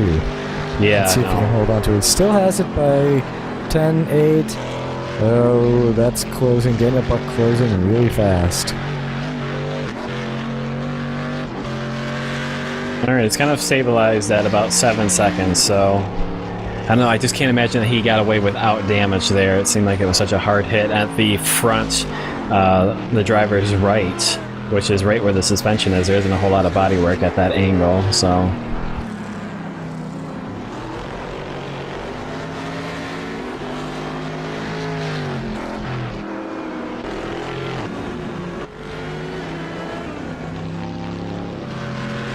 And yeah, there he is, pulling into the pit lane. Oh, and getting even more damage, going in too fast.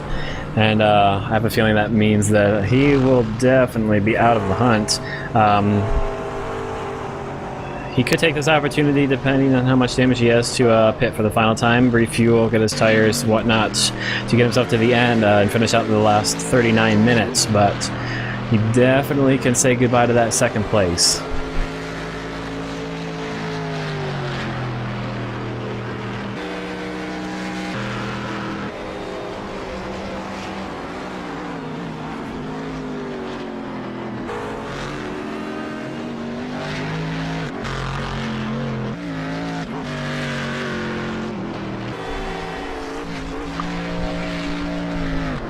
Well, seriously, what the hell is going on here? There's nobody racing close. Why is it always Todd?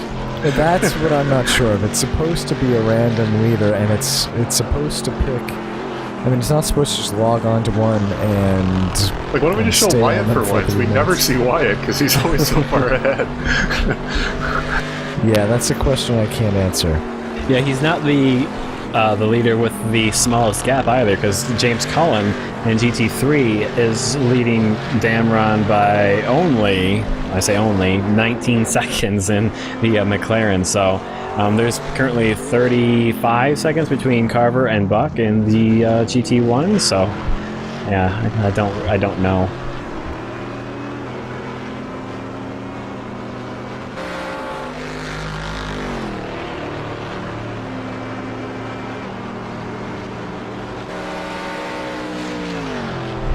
Alright. Well, folks, I am trying hard to pay attention, but, man. Hey, there I am. Look at that. Hey, look at that. I'm 2 laps down. Oh, no. That actually happened. You must have taken a pit stop and why it hasn't. Because, yeah. Oh, God, I hope so. Yeah, well, with your... I mean, it took him over an hour, just over an hour to lap you one time, so... Oh, now you're only 1 lap down. So... It's just okay, but it was just the timing. It's just the way that when you're crossing the line, I guess. I don't know.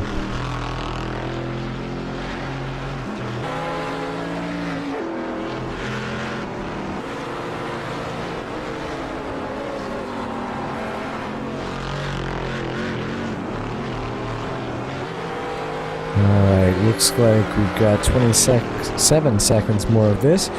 Let's see what we could potentially jump to. I don't see anything really obvious. Daniel Gralti versus Brian Carey. Ooh, who's the next car we're going to cut to? Likely battle, Yeah. But they're not close enough. Like, we're not close enough, so I don't think it's going to just automatically pick that, but... well, 6.4, 6.3 seconds. It might be close enough. I think we're going to do a jump to Lance Snyder. No. Oh, it's a car that's going to crash. Yeah, no, just kept it off the wall, I think. Nope. Oh, this worries me because I think we're just going here for the duration of the crash. And then going back to Todd Carver. Seriously, Todd, you better be doing that picture. It was a joke before, but it's serious now. Microsoft, there we go. Todd Carver, welcome back. Oh my God, look how long we have him for. That was how long we had him for the first Todd Carver show as well. Now we're back to the second segment. We had a little ad break in there of another car, and now we're back.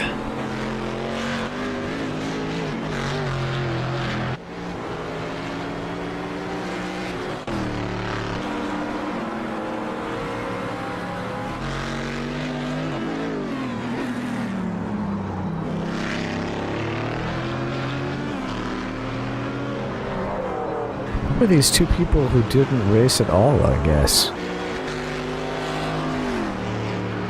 Yeah, and the McLarens? Yeah, I mean, I was there not racing because I was just getting the timing, but we've got well, we'll see it come up as like a Baldrini and something or other. Something else Portuguese, probably. Yeah, I noticed that as well in the scoring bar up there, or the timing bar up that we have up running across the top. Ticker, that's what it's called.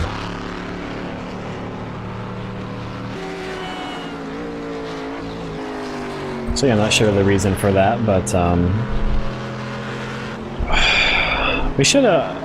Let's see, we have we had 11 people start the race in GT3, so yeah, it would have been nice to have a little bit fuller field. This is actually probably one of the more empty races we've had. We only have 11 LMP2 cars take the green flag, which is one of the lowest that I can remember so far this season. Normally we have close to 15. Baldrini and Hermon. Yeah, there Hermont? it is. I don't know. Hermont. So yeah, I think this is GT1. We had at least 12 starters in the GT1 class, and like I said, 11 in GT3. So yeah, that's a random stat for you. Doesn't matter at all. Oh, just also Todd Carver has extended his lead over Daniel Buck to 42.3 seconds now. And you can see him extend his lead over Daniel Buck visually. You can visually see the gap. He is literally equidistant on the other side of the track from Daniel Buck right now. And speaking of Daniels, Daniel Gralti has closed the distance between himself and Brian Carey to 5 seconds now. So that's he's almost cut a battle. A second. That's almost a battle. So I feel like in about 2 minutes and 20 seconds, we might be looking at that as a battle. Maybe. That'd be nice. You're hopeful. And Ottawa scored in overtime, which was kind of interesting. And I was surprised. I guess 3 seconds might be the cutoff. We are now looking at a 3.6 second difference between Giralti and Carey. I think I'm having a nap. I think this is where my coughing reached its apex. Well, you must have reached an apex pretty well there because you just extended the gap there to 4 seconds. Nice. Well played. And that's sort of sitting there.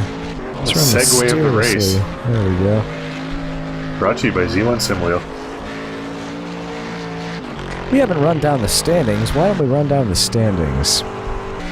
We've got Wyatt Foster leading in HPDs, followed by Brian Carey, then Daniel Gralti, Tim McLeish. Incidentally, everyone is a lap down from Wyatt Foster, as you knew. Then Ryan Huff in 5th, Lance Snyder is 6th, and Matthew Voigt 7th. Brent Briles is, well, he's the first one who's out of the race.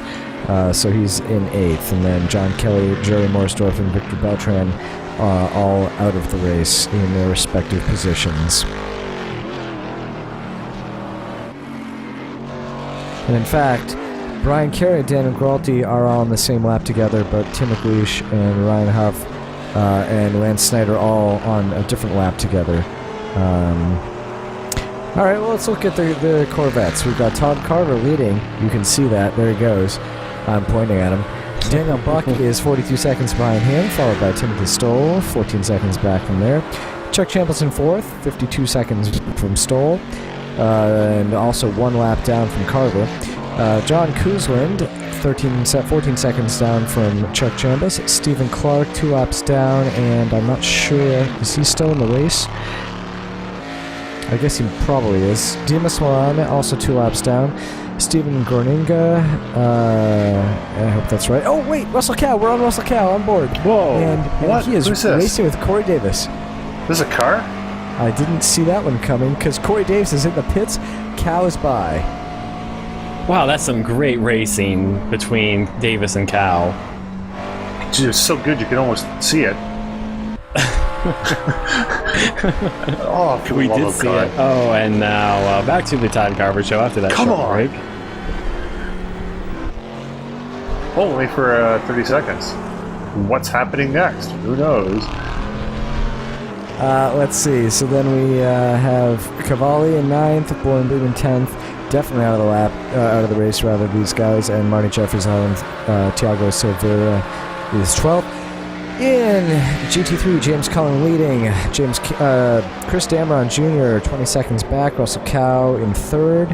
And, oh, wait, look at that. Curtis Jones stopping. And he was getting some folks his way. And he is just making a good track re-entry after failing at 10A. So, nicely done there. Back to Todd Carver. And back to Carl Limbauer in 5th. There's Anthony Muniz in 6th. There he is. And let's see, Curtis Jones, who we just saw, in 7th. Robin Insko in 8th. And then Daniel Verness is the first one out of the race, I believe, in 9th. And PJ Rossi in 10th. And Troy Harder in 11th. Look at Anthony holding up Wyatt Foster, getting in his way. Trying to help my teammate out to get some of that distance back, but I don't know if it's going to work. Yeah. You basically need to harpoon his car. Oh, wait, guys. We're watching Daniel Gralti. Daniel Gralti and Brian Carey.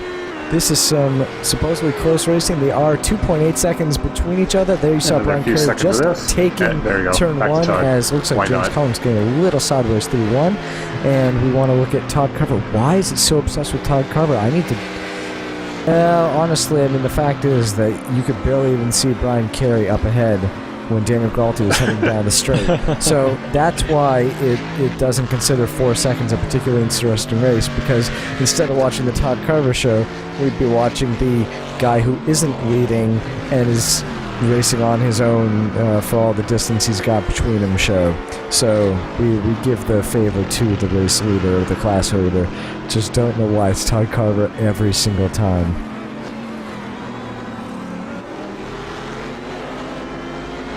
Because James Cullen and Wyatt Foster, they both deserve some screen time here, and they're just not getting it. I'm sorry, guys.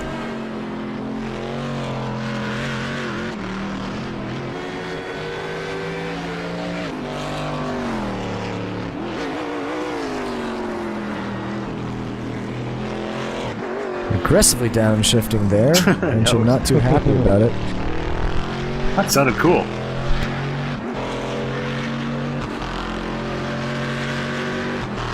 By the way, 5, 4, 3, 2, 1. And cut to Dana Gralti. Dana Gralti is trying to chase down Brian Carey. Once again, closing within 3 seconds. Now 2.5 seconds back. And let's see if we can get a shot of the two of them on screen together to see how far that really is. Nope, that's not Brian Carey. This is onboard Dana Gralti. And is that Brian Carey up there? You can just see him. Oh, no, you can't. If you get a binoculars, you can probably see me there, yeah? That black speck up in the distance. By the way, my cat here normally stays away from me when I'm sitting in this chair, like racing or doing commentary here. But due to all the excitement involved here, it's just jumped right up on top. I know how you can get rid of it. Yes. Well, you've done it before. Come on, you told us farts in the basement. No! Daniel Gralti pitting, which means that breaks up that battle. But I haven't pitted yet, so you can watch that and see how it ends up. Also, back to the Todd Carver Trivia Challenge Championship. You still have 26 minutes to get your entries in to win the amazing prize. So you should probably do that. In fact, my two colleagues in the booth should be able to see, oh, Todd Carver actually doing something besides going normally around the circuit, getting some oversteer there in turns 10A. Of course, he recovers, so he continues leading that class. But yeah, my colleagues should maybe check their emails for the prize.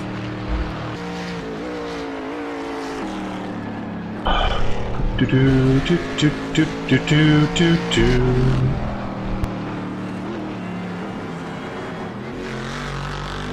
Do do do do do do do do. As we see, are we going to switch away from Todd Carver? I think we are. Oh, look at James Cullen. Wow, here's some tarmac. There's some. That's pit box, folks. That's on board. That's a nose cam. That is a great prize there. Did you do that yourself? I did, yes. During all of the Todd Carver Show. Plenty of time to do it.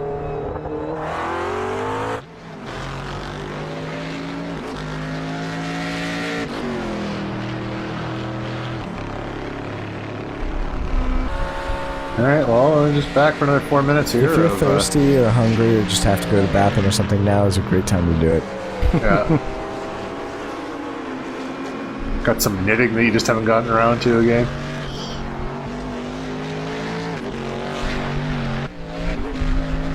Actually, do men knit?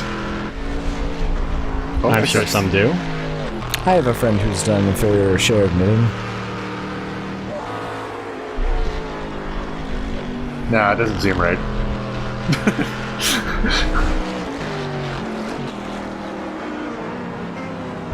I think when I was younger, I saw my mom doing it, and she tried to teach me how to do like a simple line or whatever, and after probably about 2 minutes of trying and not being able to do it, I said, this is garbage, and this is so stupid, I don't have the skills for it, so it's dumb. That's probably exactly what happened. I'm sure it was. That's probably what I said too. Accurate voice representation. You know? Teenage Brian, somehow I managed to impersonate him, even though I didn't know he existed back then. Yeah, no, because Teenage Brian was barely... What year were you born again? Like 92? 91. Oh, man. Yeah, how's that? That makes you all feel old. I was only in grade, 6, 7 back then? Yeah. It's not that I was so old in 91, but, I mean, oh man, just shortly thereafter, you know, then I was old. Yeah. Took a drastic turn like the year or two after that, eh? Man, once I hit high school, I just felt old.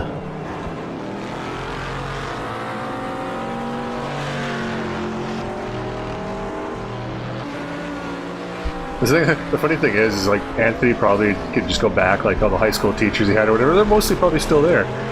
Pretty sure half the high school teachers I had are dead by now. And Damron Jr. didn't know which way to go there. That was a little bit of, oh, look at this. Oh, that was action. Whoa, wow. And Brian getting a little excited after we finally get to see some action on the track. I'm just so happy.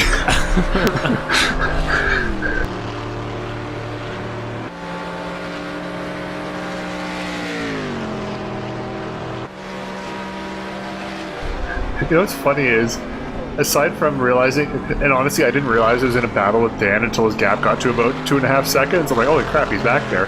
I thought I was just driving all by myself for like 2 hours, and it's like, man, I can't wait to do the commentary to see some action, you know, for the entire tour, see what the other race is like, and nope. Watch it. There's nothing.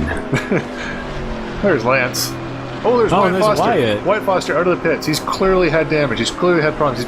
Nope, he's still alive. Look at Brian's right behind him. That's a challenge for second position, but not really. Or first position, but I kind of ruined it. No. Yeah, he's still left down and has to pit, so it's just, we'll know. The suspense gone. Yeah. Perfect opportunity to generate some excitement. That was my attempt to try and create an exciting scenario for the viewers at home to watch, but yeah, there's nothing. I'm wondering what happened to my helmet. Did you do like a reformat or something like that, or? No, it's probably with the way that iRacing changed the way they load paints now. I think that's probably what happened to it. Huh. Because I was having some issues with mine too, where it wouldn't load, or it might be the wrong format. That could be a possibility too. Like, I think because they added alpha channels on now, so if your file had a black alpha channel, it would make that clear, I think, and I don't know.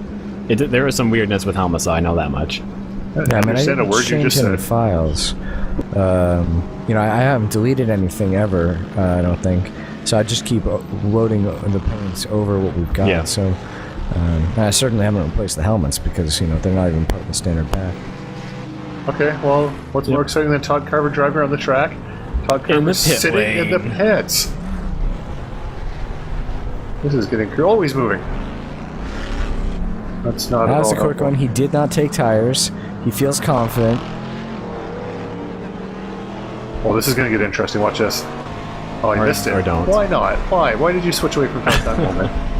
Because I remember that. Because it was Anthony coming around. I was behind Todd, and there was like a little thing there where stuff happened, but not really. I don't know. Here's James Cullen. I think Russell Cow and Dameron Jr. still have a pit stop to make. Maybe, maybe not.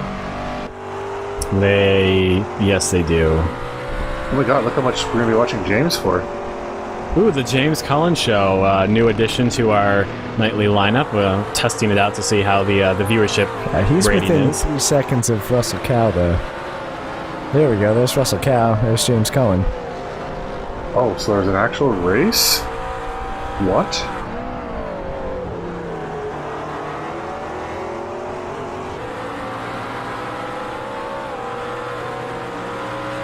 Also a nice look at the Jaeger car of Karl Mumbauer.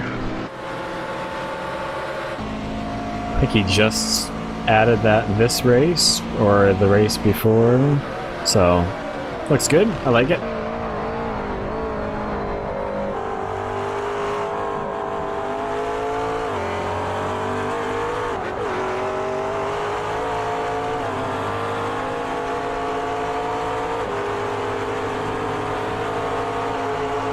An even closer look of the Jägermeister car of Karl Mumbauer. Oh, and he runs wide in the Jägermeister car and misses the wall, though, so he gets back on. No problem. Okay, and just so you know, folks, I do have a copy of it right here. I didn't realize that Anthony had actually sent it, but literally, Microsoft Paint of Todd Carver. Holy crap, that is fantastic. I told you it was an excellent prize. So you still have 17, almost 18 minutes left to get that in. Your answers in to win. That is hilarious. You know it's going in the broadcast, right? I was hoping that would happen.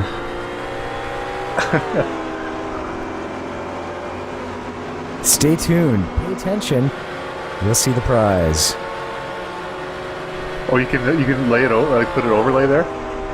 Oh yeah, but I'm not going to tell when. So you have to watch every single second. Whatever, do it as it crosses the line. You know, like in Brazil, when Senna or Massa or whoever wins Brazilian Grand Prix, they play that like very inspirational music on the Globo TV or whatever. You should do that, like splice that in with the picture there. Cow vindictively eliminating this battle by pitting. What a jerk. Yeah, now we're back to Todd Carver. God. Did you just watch Napoleon Dynamite like this past week? No, I haven't seen that movie in years. I don't even when did it first come out? I don't see them like 2004, 2005, something like that. So 8 years then, something like that. Why was that indicative of Napoleon Dynamite's character or something? Yeah, you pretty much channeled him right there. Maybe I should just do the rest of the broadcast like that. Broadcast. Need to be able to talk before I can do that. Uh-oh. Well, we've got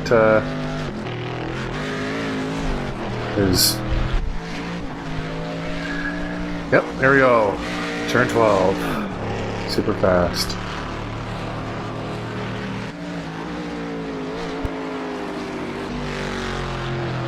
And meanwhile, he has 28 seconds over Timothy Stoll. Although Timothy Stoll is in second place. That's new. I'm guessing that's because Daniel Buck made a pit stop and Stoll has not yet. But I guess we'll have to wait and see how that plays out. It's a very close battle between those two guys.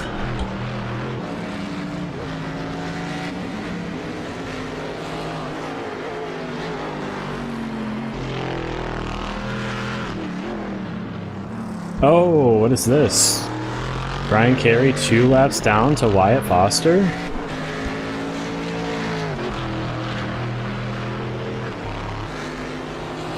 Yeah, so, oh no, one lap. Never mind, false alarm. Wyatt Foster has not lapped everyone twice.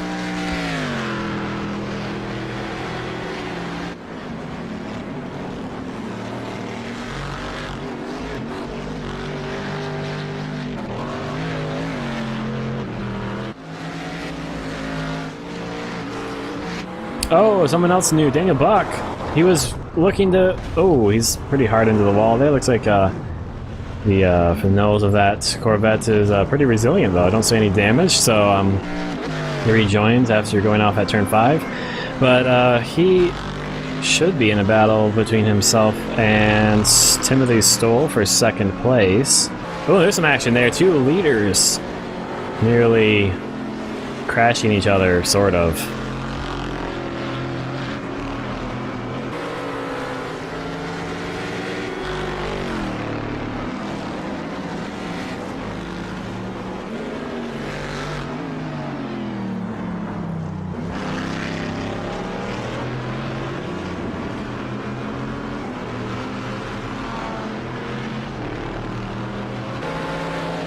So yeah, more Todd Carver for a long time.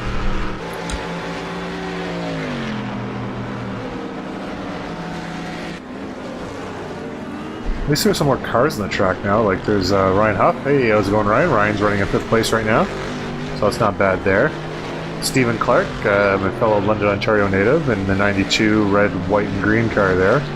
About to get lapped by Todd Carver. Karl Mumbauer in his disgusting... Oh, I never mentioned Jägermeister like I want to have some because it's gross. I hate that stuff.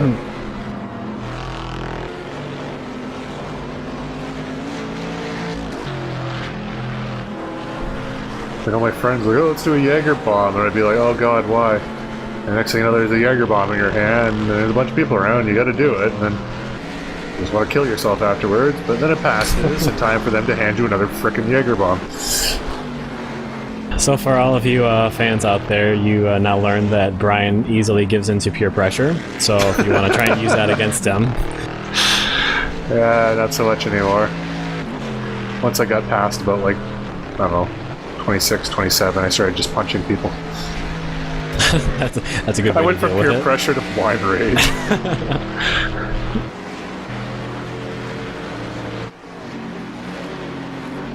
Took the Adrian Sutil approach.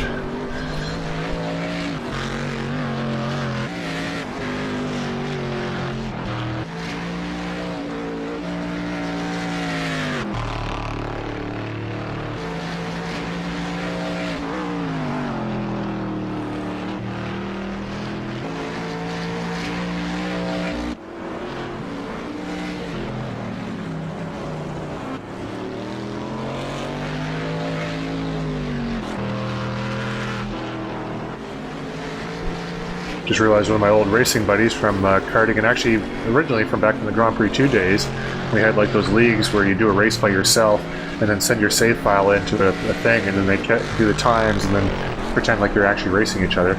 It's a hardcore we were back then, but found out he's just 4 months into racing, and apparently he's got like a super setup much like Dan's. He just went full out into it, so I'm going to try to recruit him for our league. Because we need someone else to show on the damn broadcast.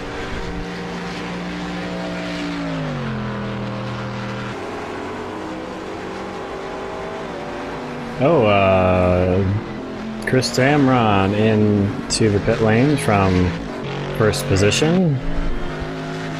He was leading for once in that class, or not for once this race in GT3, but I'm thinking Colin will pass him eventually.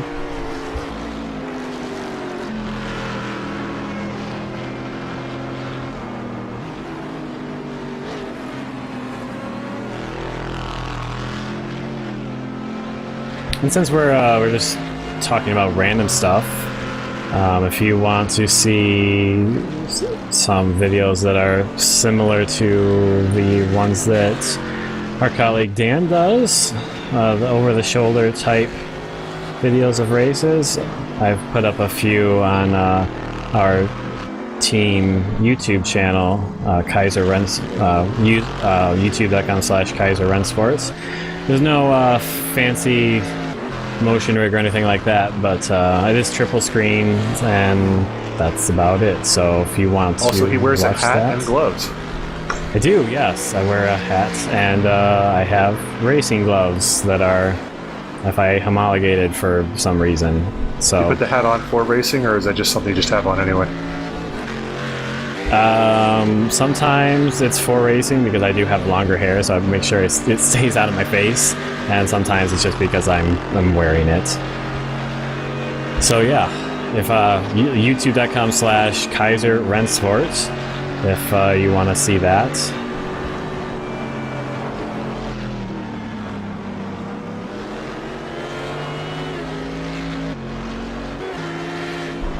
Just out of curiosity, what kind of hat are you wearing? It's I don't know if it's a beanie. It's like a Ken Block beanie, I guess. It's got a Monster logo on the front and his, I don't know, Block logo on the back, I guess. Oh, okay. So yeah, I don't have like a proper recording setup for this. It's using my smartphone, and whoa, Tim just disappeared into another world. Everyone disappeared. There we go. Back. Okay. What the hell happened there? So everything, it was a lot of racing car noises, and then it went blank for a second, but okay, we're back. Seems so. All right. Experiencing some technical difficulties, but Tim is now back with us. So yeah, just saying, because I'm using my smartphone, you can't see a whole lot, so you won't ever really see like what's on my hat. It's just, you can tell I'm wearing one. You're using your smartphone for that? Yeah, because I don't have like an actual video camera. Well, still not bad considering. No, now if I could figure out a way to get it to go over the 4 gig file size, and without using an app that only records at 15 FPS, would be good.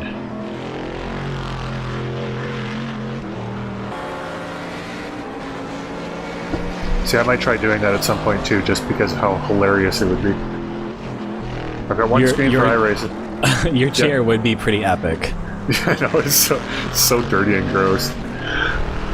But it does a job, it holds me in place, it doesn't slide around. But yeah, I've got my 123-inch widescreen, I've got a old 4x3 19-inch screen off to the side that I use for high-speed telemetry, keep track of my fuel and whatnot, and oh, do you have that going during the race? Oh, that's cool. Yeah, it helps. It was distracting at first, but I got used to it. It's just easy to check fuel mileage and that sort of thing, which I ballsed up pretty good in the first World Challenge race that we did in the Kia. I think the Kia's got massively weird fuel mileage, because I was doing 10-lap runs, and I was getting like 1.7 liters a lap, and then I get into the race, and halfway, like 3/4 through, I realized it's showing up as like 1.86, and I'm going to be like a lap and a half short of what I figured. I'm like, what the hell? I've never done this wrong before. Was I hallucinating before? But no, apparently everyone had that problem, so except for those who were conservative and added just more fuel than they needed. Well, I did that, and I was still finished with 1 liter of fuel, so and I had to really save at the end too, so I had the issue as well. But yeah, speaking of the ISRA World Challenge, that's a pretty free-form open series that we run using the Cadillac, the new Kia Optima, and the MX-5. You can sign up for that. The spaces are pretty much unlimited. It's a free series, the tab being picked up by the admin team here at ISRA, and yeah, be cool to. It's a good.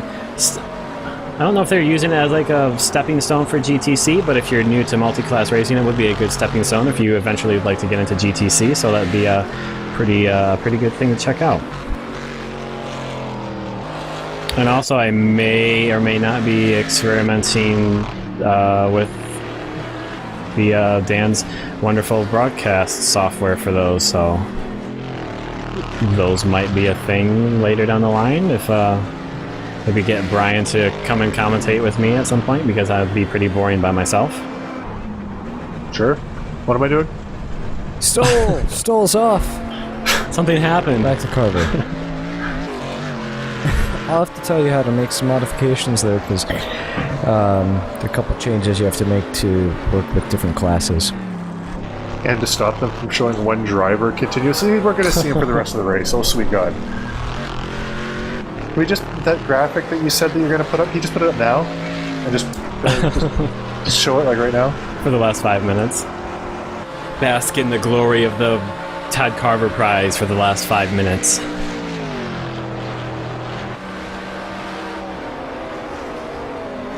Okay, I'd like to point out, nothing wrong with Todd Carver. Todd Carver's awesome, but he's not that awesome. He's not a quarter of the broadcast awesome. Not like fun. The problem is there's nothing more awesome going on. That's the real trouble. Well, it's funny because it's like you have, it's just the way it works is like you'll have battles and like someone will be making a pass, but the camera's like, no, we need to switch. There's something better on right now, and then instead of sticking with that, now we're just gonna. I don't know. But there aren't any battles. I know. Well, just gotta random it up. I guess, yeah. Just maximize. No one should be on screen by themselves with nothing going on for 60 seconds tops. 75 at the out. That sounds like a project. You have to write a randomizer script into the code, I guess. I think that's how it works. Well, what it's doing, yeah, it's supposed to actually do that. Yeah, I'm choking really hard. The effect of the Todd Carver Show is showing on Dan. It is fatiguing. What it does is, it scores everything, but then as it adds the things to the event line, it's supposed to reduce the score. And so that obviously isn't working here. Either that or everything else is just scoring so low. I don't know, 4 seconds behind? As Russell Cow is 3.8 to Corey Davis. I mean, feels like it should get enough points there to show, but maybe it's just scored too low. Also, I should just point out that at some point, with 3 minutes left in the race, Damron has taken the lead of GT3 by about 9 seconds over James Cullen, who was comfortably leading. Don't know how that happened because of the guy we've been watching out for most of the race, but I think that was when we were on board with Cullen while he was in the pits. Oh, okay. He had quite a gap. That's why I'm not sure how he lost it all to Damron. I'm not sure if it was just he spent a lot less time in the pits, but that's good work of strategy if that's how it happened. If he'd spun or anything, it would have interrupted the Todd Carver Show for it, as we've seen with several other cars. Wyatt Foster's coming into frame here, so we get to see him for once again. There he is. Wyatt Faster. Yeah, I was resting my hand on the control arm we're using to key my mic, and it's been resting there so long because, well, nothing's been going on that I moved it. It's just like incredible pain.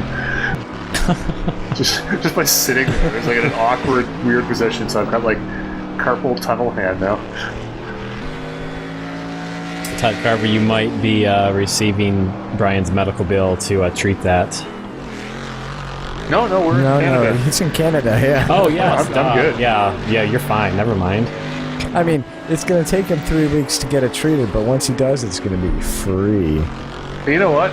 I'm gonna stop you right there because I went to the emergency room in New Jersey, which, well, I didn't. Sorry, my wife did. But anyways, let me stop you, Jersey.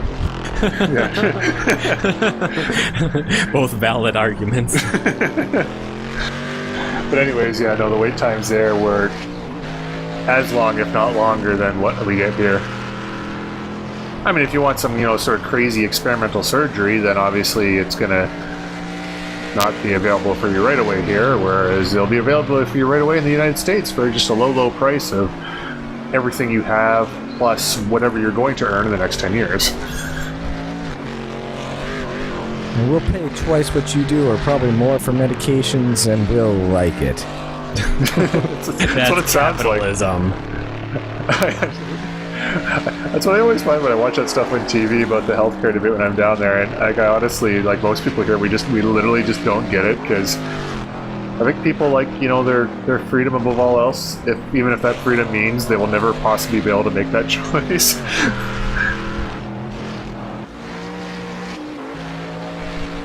And should also point out racing things happening. It is the last lap now. I don't think any racing things are happening. I'll be honest with you. Well, driving things then, I guess, are happening. Oh my god, there's tire smoke. Did you see that? On the last lap. There was tire smoke into turn 5, I think, too. Oh, I just saw that he just dropped about 500ths of a second there to Daniel Buck, so that's going to close. Now it's right up. Oh, there's Daniel Buck. Speaking of Daniel Buck, yeah. Wow, Daniel cool. Buck is finishing. Did you see what I just did there? That's what I call a segue. Switch cameras. Wyatt Foster. There he is. Who else? Tim Stoll. Tim Stoll. Oh, Wyatt's there. Yeah. Wyatt just won the race. Yep. There. Surprise. Robin Insko coming out of the pits. The checkered flag's out, so really he can just kind of stop off the side of the track and grab a soda or something. So we've got Carver, Buck, Stoll in GT1. Tim McLeish finishing in 4th. Hey, so he got a top 5. Sweet. Steam whistle time. Beer. Yeah. Let's crack And one out open. there's Corey Davis finishing. Corey Davis in looks to be 3rd. The funny thing about that steam whistle is all I have in my fridge is the young one. There's Anthony. Muniz, Look at that. he's in 6th. People we know. John Kuzlin. Let's just name everyone we see. Lance Snyder. Top 6. Good job for Lance there. Home track. That guy. What's it? Curtis Jones. Hey, look. Wyatt Foster, another perfect score. 150 points. Daniel Gralty, 23 points down. Leading pretty handily over Ryan Huff.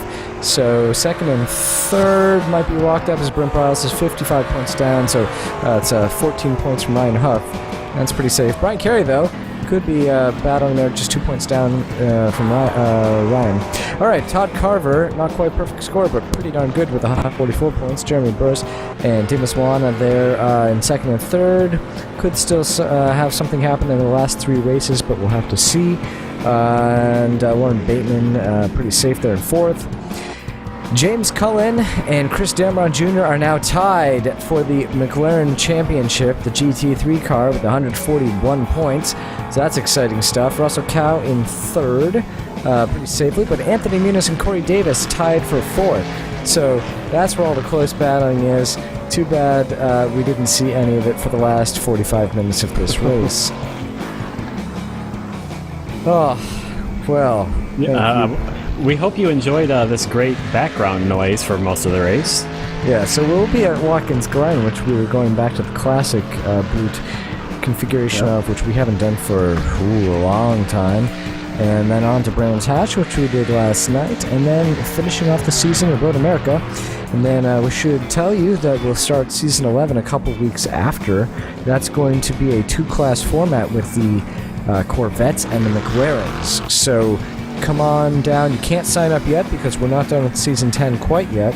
Although by the time this broadcast airs, no, we still won't be done. So wait a couple weeks, but check out ISRA League. Join the forums, introduce yourself, and get ready for an excellent season of racing. Only 2 classes means that there will be more people per class, so hopefully more close battles. Oh God, I hope so. Yes. Oh wait, no more Todd Carver Show? Damn. Yeah. I was hoping for more. That sounded sincere. That was good sarcasm right there. So, thank you to ISRA League, our racers, our admins, and Todd Carver for making it all possible. To Z1, our sponsor, for sponsoring the Todd Carver Show. And to Anthony Muniz and Brian Carey for talking about the Todd Carver Show. See you again next week. Have a good night.